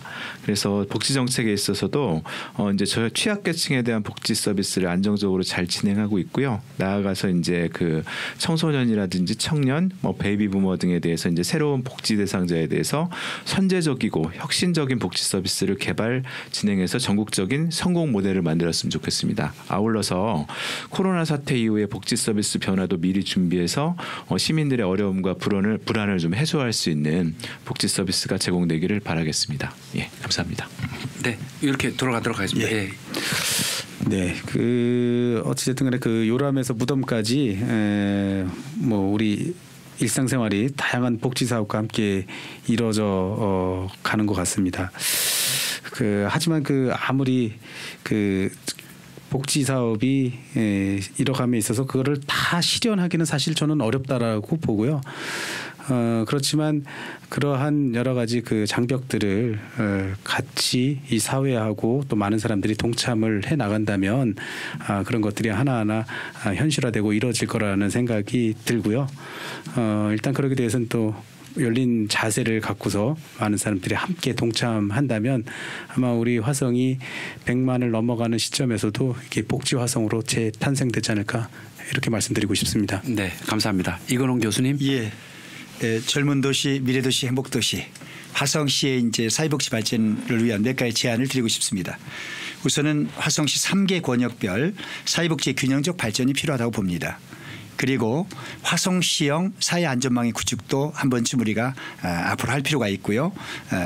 그다음에 또 한 가지는 이제 다문화 가족 지원 정책을 활성화할 필요도 있고 또 한 가지는 이제 이 복지 접근성 강화를 위한 소규모 다기능 시설의 확충도 필요하고요.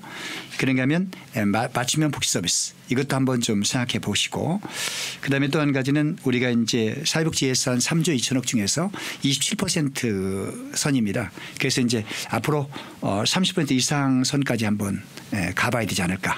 그런 사회복지 예산의 확충도 우리가 가야 될 길이다 이렇게 생각합니다. 네. 국장님 30%. 네, 30%, 예, 27%에서 30%까지 올려야 된다고 말씀하셨는데 참고하겠습니다. 지금도 뭐 아까 우리 위원장님이 얘기하신 것처럼 8천억이 넘고 있거든요, 복지 예산만. 예. 자, 화성시의 복지 미래는 이 기존 사고에서 벗어나서 혁신하는 자세가 향후 복지 발전 여부를 판가름하는 중요한 요인이라고 저희는 생각을 합니다. 그래서 시민이 함께 더 살기 좋은 화성시를 만들기 위해 소통하고 그다음에 더불어 공공의 가치가 실현될 때 복지 화성의 미래는 더욱 밝아질 것이라고 생각합니다. 제가 이제 화성시 공직자로서 같이 만들어가도록 노력을 하겠습니다. 이상입니다. 네, 감사합니다. 긴 시간 수고하셨습니다. 제가 마무리 코멘트하고 그렇게 끝내도록 하겠습니다. 수고하셨고요. 포용이라는 단어가 처음부터 시작해서 끝에도 이 포용으로 끝을 맺으시네요. 국장님께서 포용, 공유 참 좋은 단어들 많이 나온 것 같아요. 감사드리고 오늘 지금까지 인구 90만 앞둔 메가시티 화성시 복지 정책을 논하다는 주제로 창간 16주년 특별 자담회를 개최를 했습니다. 고견 좋은 말씀 감사드리고요. 역시 화성시가 큰 도시 또 발전 가능성이 있는 역동적인 도시라는 부분을 확인할 수 있었던 그런 계기가 된 자담회였던 것 같습니다. 그만큼 복지 분야에서 해야 할 과제도 많다는 의미일 테고 오늘 자담회가 우리 화성시의 건강한 복지 정책 수립에 도움이 될 수 있었으면 하는 바람입니다. 자담회에 참석해 주신 우리 네 분 패널 여러분께 진심으로 감사의 말씀을 드립니다. 네, 수고하셨습니다. 네, 고생하셨습니다. 고생 많으셨습니다.